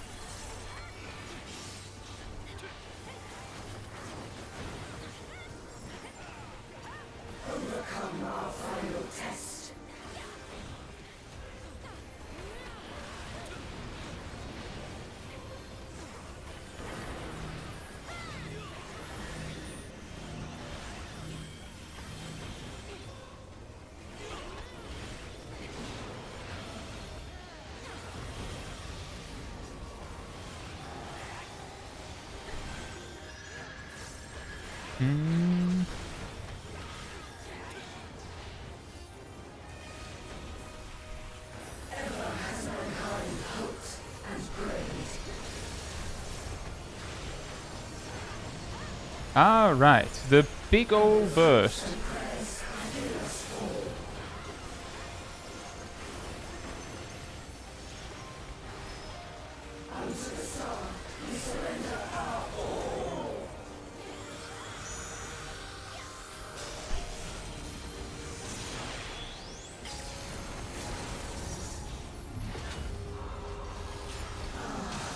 Yeah, that makes sense, Cole. And now that you mention it, I do remember that it kind of works like that. It's just that it feels like it. Like the thing is with arm's length is that it is so random, which it feels sometimes that is so random what it works and doesn't work on, that sometimes you can be like, oh, it works on this thing. Like at that point, anything could be surprising, right?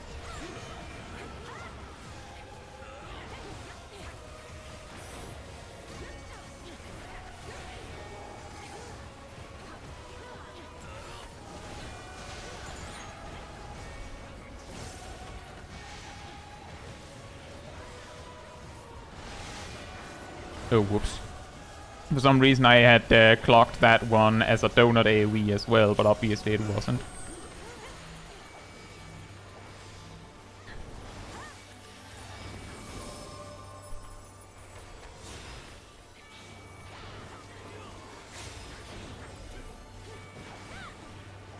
"'Twas your faith that gave rise to this radiance."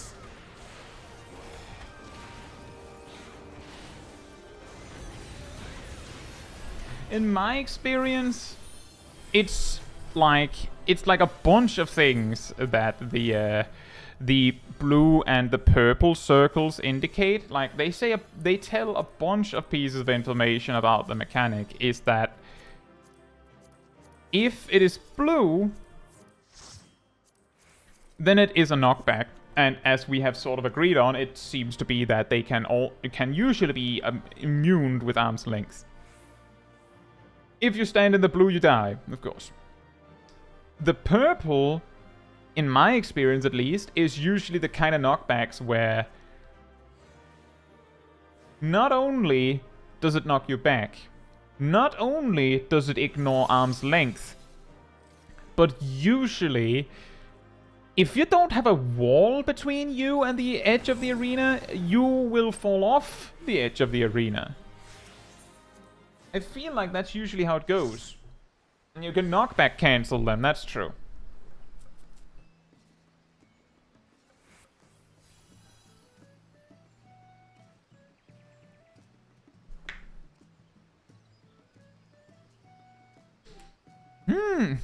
Well, I will say that I'm not sure if it is because I got a little rattled by the crashing earlier that has caused me to suddenly lose the golden touch here, but I do feel like I had a much harder time with Monk like this than I had with Bard, which we did last week.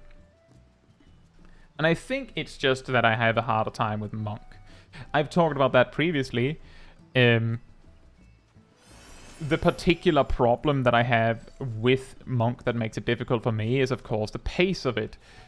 I've made videos on the difficulty of jobs, and when I originally ranked like the hardest jobs in the game, I believe I placed Monk and Black Mage at the top. The difference is that with Black Mage, personally, I feel like it's easier because I have more time to think. I can just think about what I want to do and just plan ahead, whereas with Monk, I just don't have the same, like, practice with it, and even if I did, it feels less obvious what the next step is. And because it goes faster. But I do hope that the fact that things seem to go fine despite me performing at various difficulty or various performances, things went fine. Hopefully I haven't caused anyone to feel afraid of trying Monk now. Exactly, Jace. Even with high speed Black Mage, you still have more time to think. Because of this, but you play fast Black Mage, and yeah, indeed. The difference is that on Monk, I actually have an extremely slow GCD for Monk. You shouldn't do this. Like, if you're trying to optimize, this is too slow. Like, I should actually have it faster than this.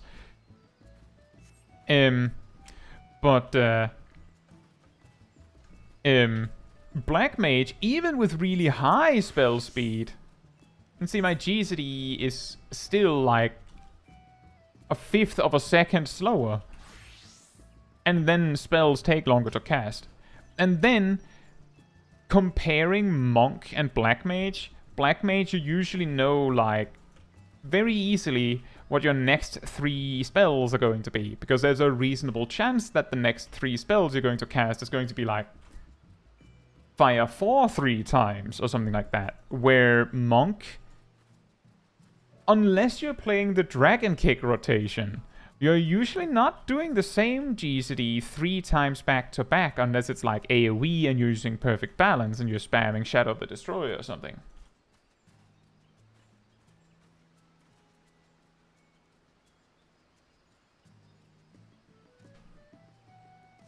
The real source of the problem is not using the Nimbus Cloud Mount while playing Monk. If I only did that, I should also switch to like a orange gi of some kind. Have like tall yellow hair. Now we're getting there, right?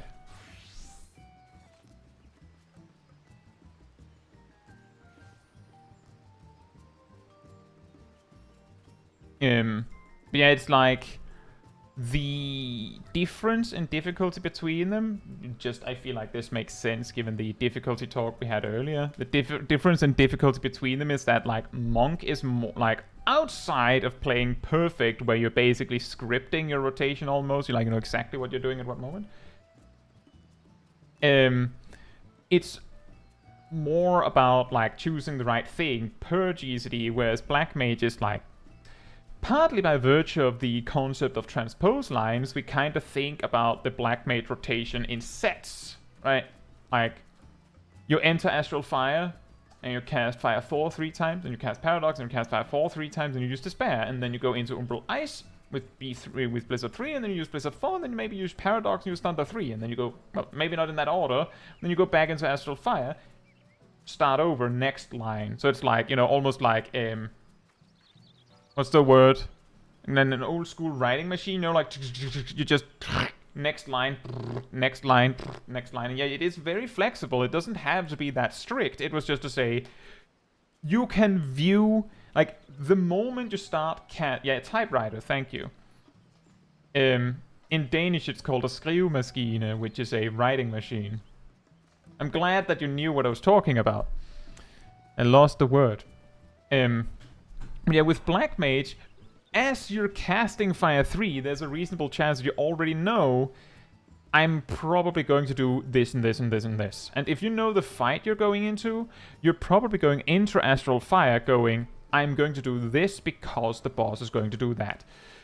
So you already know. With Monk, if you have enough practice, you can also do that. Like, there's the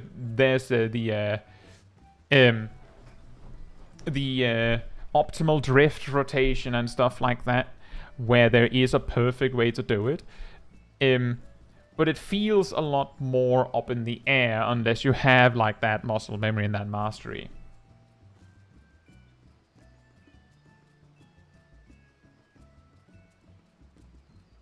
Yeah, anyway, I still hope that seeing me play Monk for a bit was helpful, even though there were some technical difficulties, to say the least. I really don't know what caused that.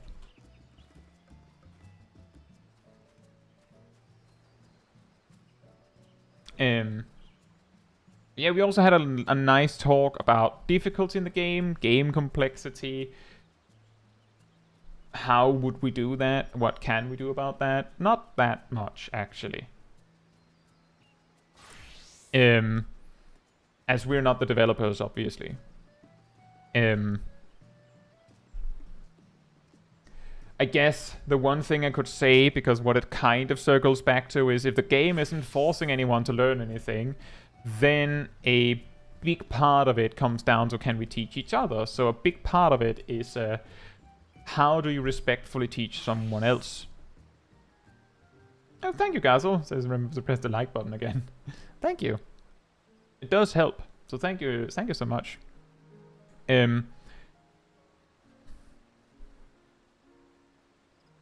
But the way that I usually go about teaching players, and you might see a little bit of this on the video coming out tomorrow about a good day in Mentor Roulette.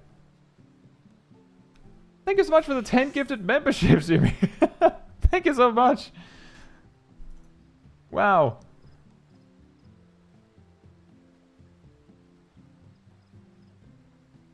I really hope you're not spending all of your money on gifted memberships for me, Ymir. But I really appreciate it. Thank you. It really helps. Gaza got one, yes. Rigged. There is, just saying, because we've had this problem before. The overlay broke. The overlay broke in the middle of the handing out of the memberships. And now it's completely dead, or what? Come on! There we go.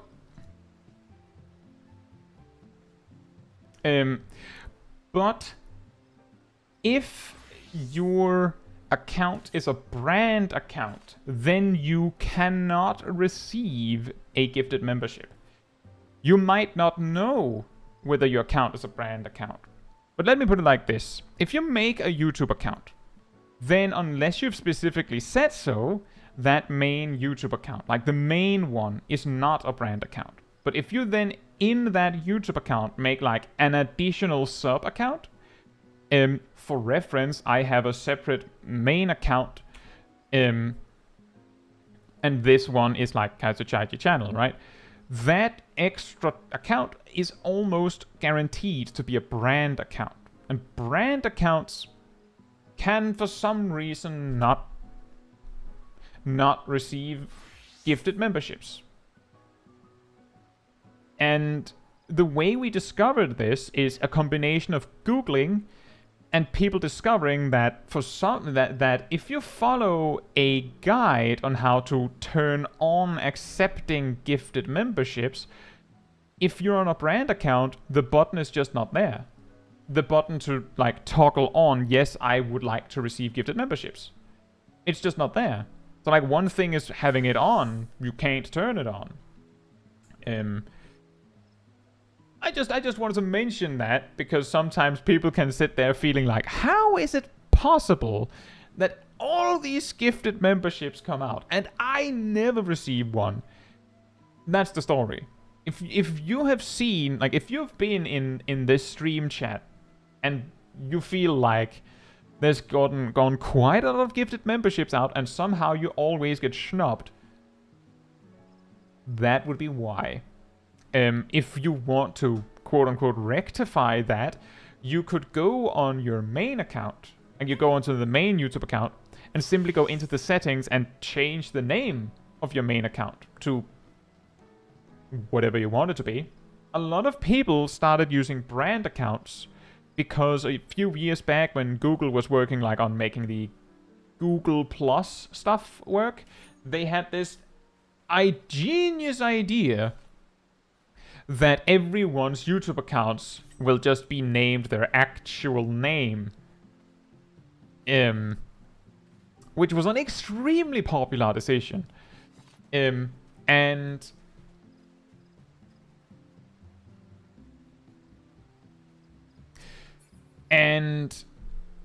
as a result, a lot of people just went, well, just make a brand account. I'll just make a brand account and say that my name on that one is what I want it to be. But that of course means that a lot of people are now like attached to a brand account, and it's not that simple to just go back. It's really annoying probably because like you have probably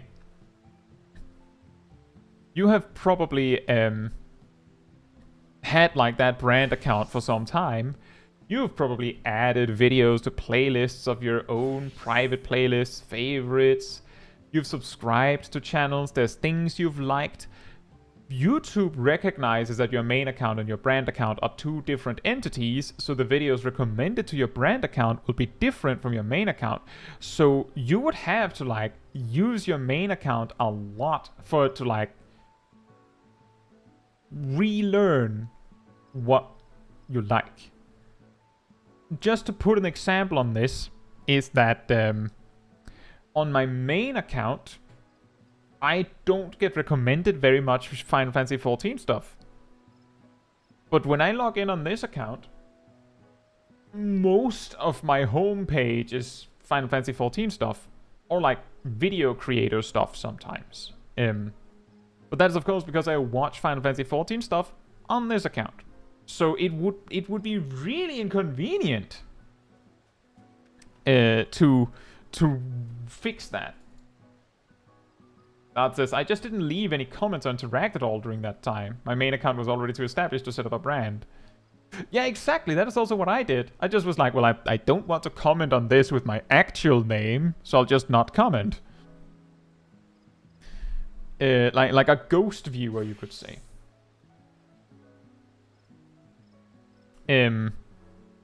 Right, the tips on. Alrighty, Mia. Good night. Thank you for watching, and thank you for the generosity once again.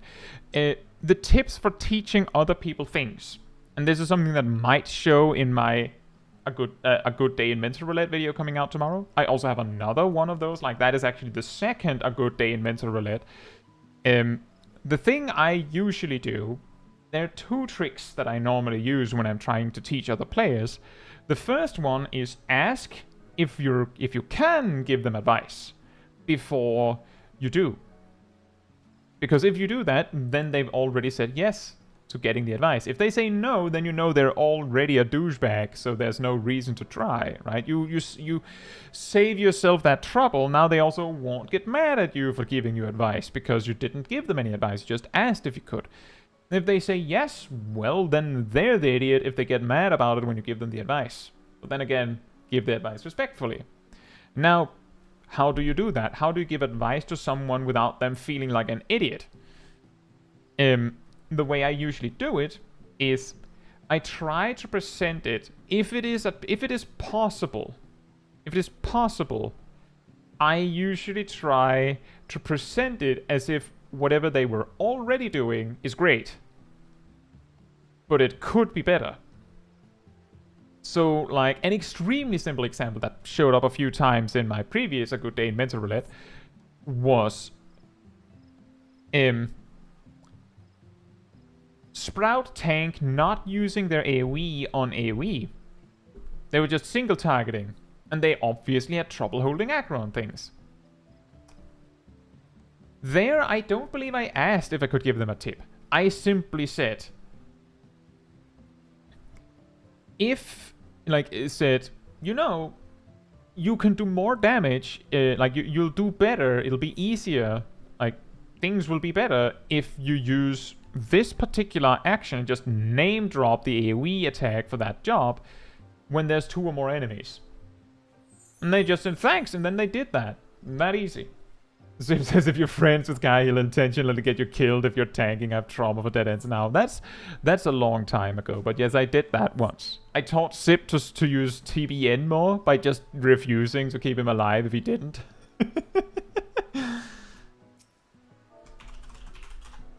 Don't really do it like that anymore, though.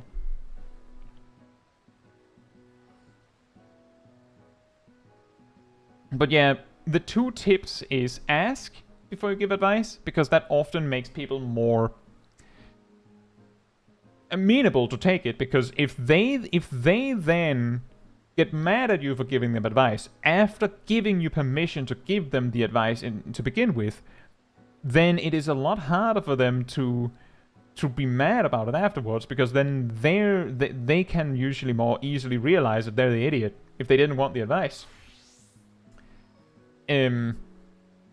And the second one is try to present it as if what they're already doing is good.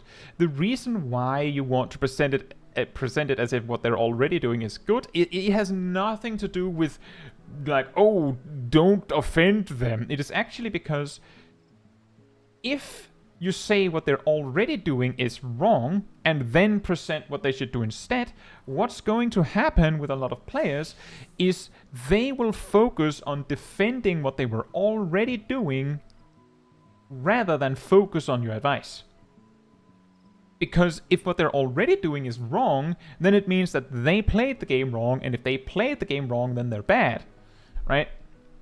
It's the same as the thing in PvP games where it's really easy to say that everyone else was bad and that's why you lost. Because if everyone else was bad and that's the reason you lost, then it's not your fault that you lost, right? But if it is because you're bad, then it is your fault that you wiped or you lost or whatever it is.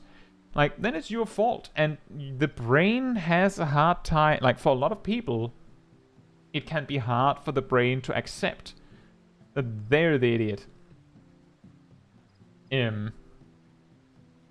So by simply making sure that you present it as if you're not saying what they're already doing is bad or wrong, but you could add this thing or change this thing and then you'll be even better. Like, just keep that part about it being, yeah, you do like 3 times more damage if you know, used your cooldowns. Just keep that part quiet, that the better thing is way better.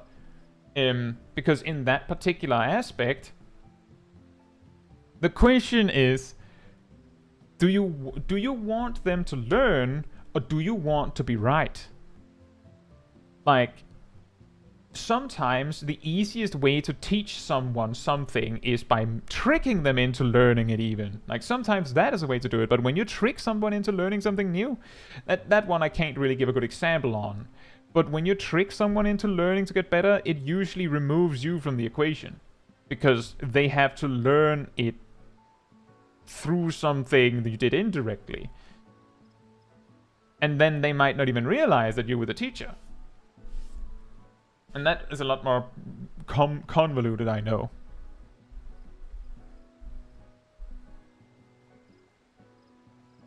Derby says, if everyone else is bad and you still lose, then you're just beyond bad at that point.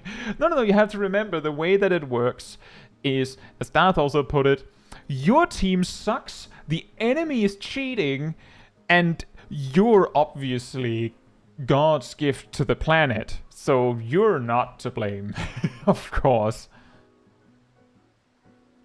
But yeah, the tip about try to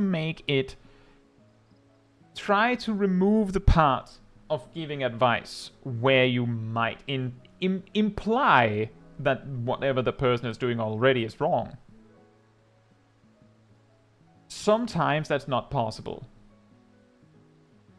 And sometimes you have to like really work for it to make it work, right? Like if you have a Black Mage just using Blizzard 1 and nothing else, then it's really hard to say, you know, if you use some fire spells you do more damage without sounding like you're telling the Black Mage they're an idiot. Right? Like sometimes it's difficult to make that distinction where it doesn't sound like you're implying they're an idiot.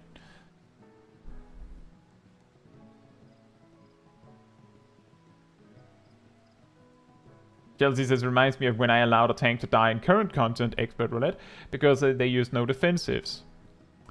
Yeah. Yeah, that one, I get that one. For me,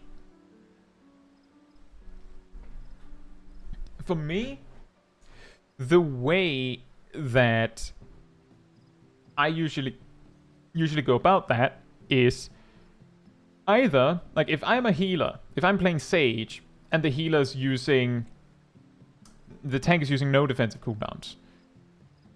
If I'm on Sage and I can't be bothered, or if I'm recording sometimes, I will not say anything. I'll just play the game and try to make the most of it. But if I do feel like teaching, I might be like, hey, can you use some defensive cooldowns? Or ask them, why are you not using defensive cooldowns? Because sometimes there's actually a good reason. Or there is a reason, and I'll get back to that in a second. But usually what I do about it afterwards depends on how they respond. If they respond in a friendly manner, then I'll be like, okay, can you use some more defensive cooldowns? Because this is really hard to heal you. If they have, like, respond in an aggressive manner, there's a reasonable chance that I'll be like, well, I mean, the only reason you're getting away with not using defensive cooldowns is because I'm using everything I have. If you're refusing to use defensive cooldowns because you're lazy, wouldn't that mean that I should not be using my toolkits because I am also lazy? So, you know, get your rear in the gear or something. Like, do stuff. That's the thing, and I've talked about that before, is that there's a difference between being genuinely not understanding it, or not knowing it, like not knowing better, or being bad, like genuinely being bad. And there's a difference between that and choosing to suck, which is, by the way, also something that I talk about in my video, It's Okay to Suck at Final Fantasy XIV. Also, hey Zachary, I hope you're doing well.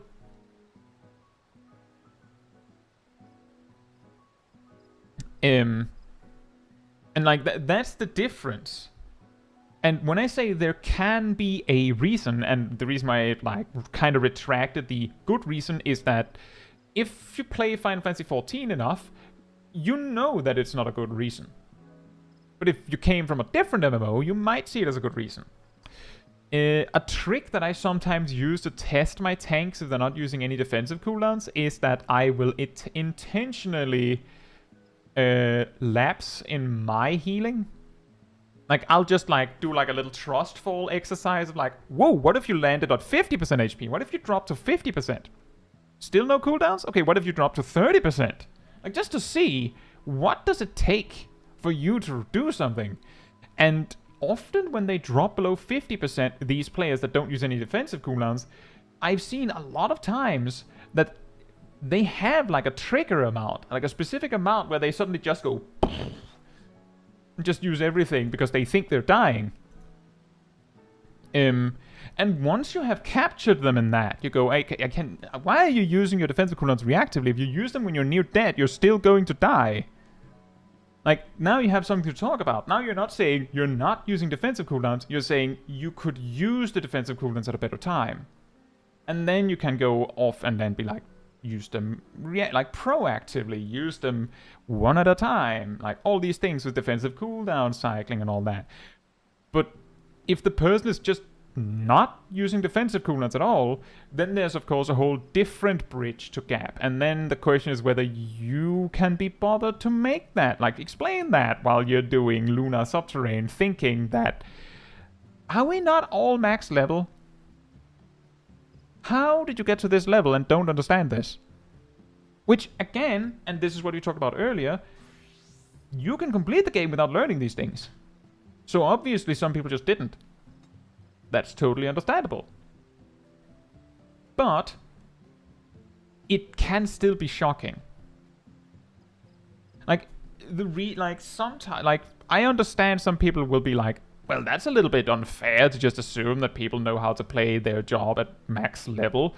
Okay, it's a little hard to say that without sounding like I'm being I'm ridiculing someone, but it's like the question is whether, like, to reach max level in Endwalker, you would need to, at the very least, level from 80 to 90. If you've leveled to 90 without playing the job, which is possible, it is possible, then that it of course makes sense that you don't know how to play the job. But then maybe it makes sense that you didn't start with a level 90 dungeon if you recognize you don't know how to play the job. But if you do recognize how to play the job, then you probably did Tower of Zod. How did you do that? With no cooldowns.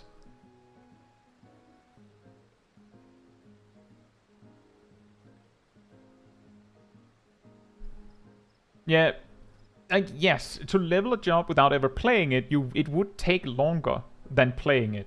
But yeah, you could reach level 90 without ever learning a job.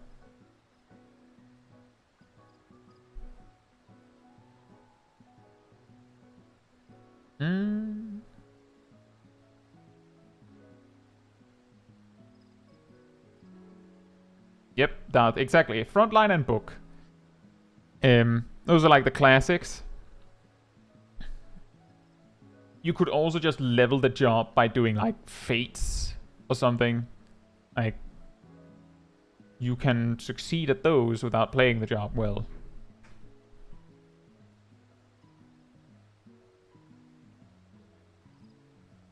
It is actually difficult with the with kitchen sinking there, Zaf, because in Nidhogg normal, obviously you don't need to kitchen sink anything, but it is something that exists, which is why it can be dangerous to say that it is bad, like just period final to stack defensive cooldowns. But it will, like, it is generally bad unless you know you need more.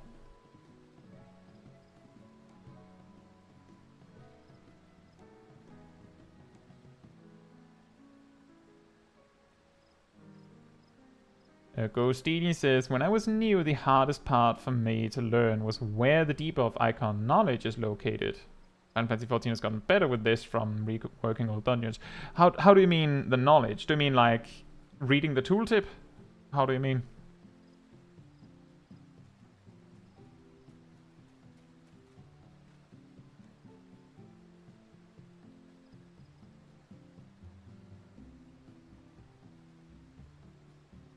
Gazel says, why is full spell speed summoner viable in Uwu and Ukop but not in normal content? One reason is, I believe in Uwu and Ukop you can reach a specific peak where you can fit 7 astral impulses in Bahamut rather than 6. And And in Uwu and Ukop, 7 Astral Impulses rather than 6 is a lot more impactful because the rest of your rotation is significantly weaker. Does Astral Impulse get any potency gains? Or does it just start at like 440 or something? So it's like, it's a combination of Astral Impulse is like your best attack that isn't like an OGCD or something. You get an extra one of those, and the rest of your toolkit is kind of meh by comparison. At max level, you still get that extra Astral Impulse, but at max level, at like before, like when you reach that point, you literally have 1 Ruin 3 cast in your rotation. Like that's what that Astral Impulse is replacing, and many of your other GCDs are actually pretty good. Like Astral Impulse is 440. Bahamut is going to shoot 4 Worm Waves, regardless of your spell speed. That's only going to be 4. Meanwhile, Topaz Rite combined with Mountain Buster is 480 potency, so actually, like, Titan's Filler Burst or damage might be, relatively speaking, better than Astral Impulse, but you only get 4 of those. So it's a little complicated, but it's like a combination of, in Ukop and Uwu, it's easier to reach those insane amounts of spell speed where you can get that extra Astral Impulse, and the rest of your rotation kinda moved on, whereas Astral Impulse hasn't moved on. Where the Doom icon is located and what it does. Ah, yes. I mean, I guess that your debuffs aren't much bigger than this by default, so it's very easy to not notice it. And that does make sense.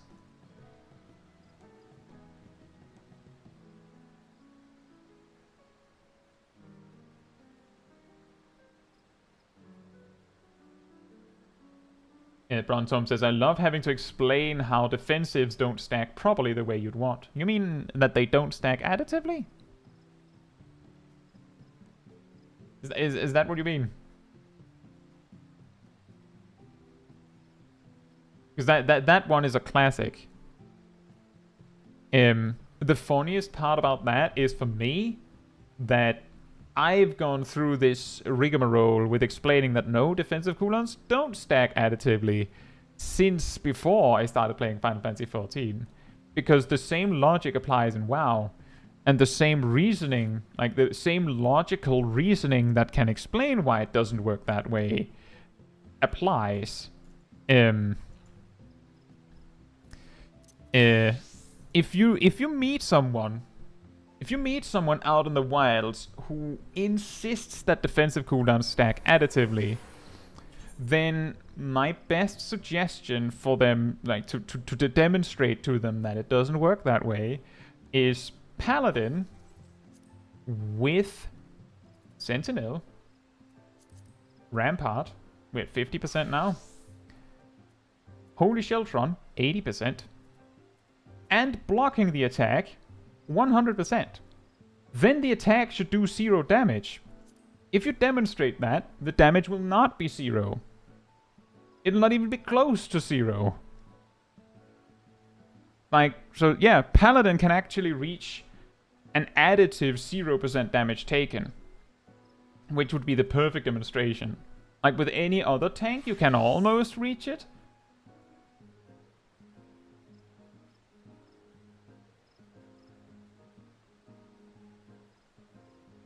Chelsea says, I think, if I recall correctly, skip Garuda in 70 for Ruin 3. Oh, skip Emerald Ruin. Don't know about that one. Let's see.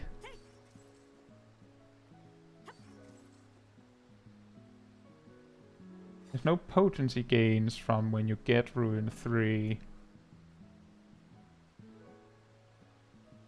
Right. Nope, that's Ruby Ruin. I just needed regular Ruin. Oh, yes. Right. So,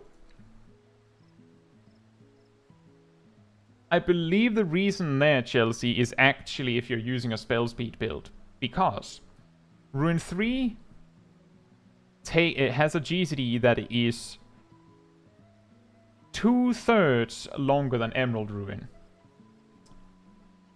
So if you have 0 spell speed, then Emerald Ruin is equal to Ruin 3. Because if you take 40% off Ruin 3 to like reduce this to this, then you're removing 120. So they're actually identical. In fact, if you include auto attacks, Emerald Ruin is instant, which means it doesn't delay your auto attack by a second every cast, which means that if you had no spell speed, your auto attacks would actually make Emerald Ruin better. But if your GCD is like 2.12 or something like that, which I'm pretty sure that's like the number that like Uwu Ukop summoners go for, something insane like that. And Emerald Ruin doesn't scale with spell speed for some reason. Because I believe you can't get your recast time below 1.5.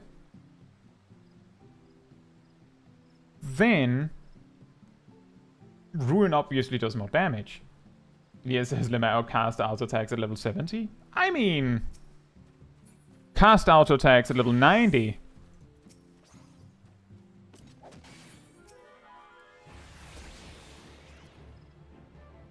It's like a hundredth of like 100 potency. It's incredibly small, but it's non-zero. It's non-zero, so it like every point matters, especially when you have two numbers that are literally identical, right?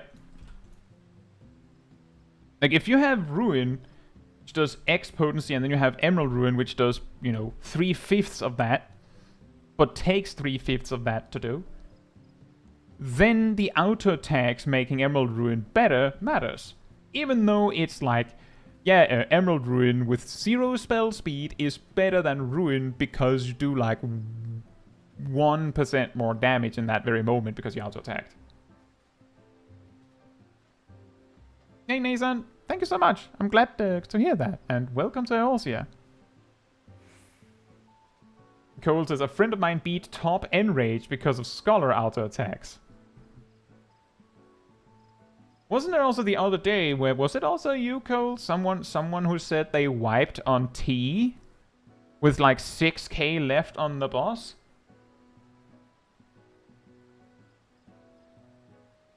I mean,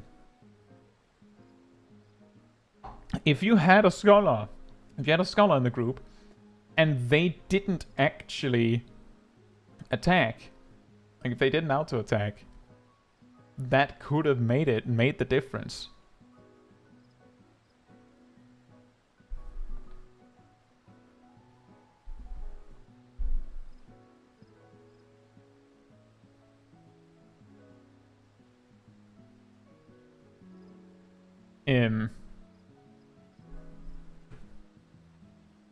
Yeah, I think this is an interesting example of how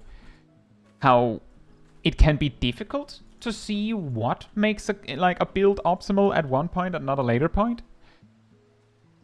But yeah, that's Summoner, and this is Monk. Now, with that said,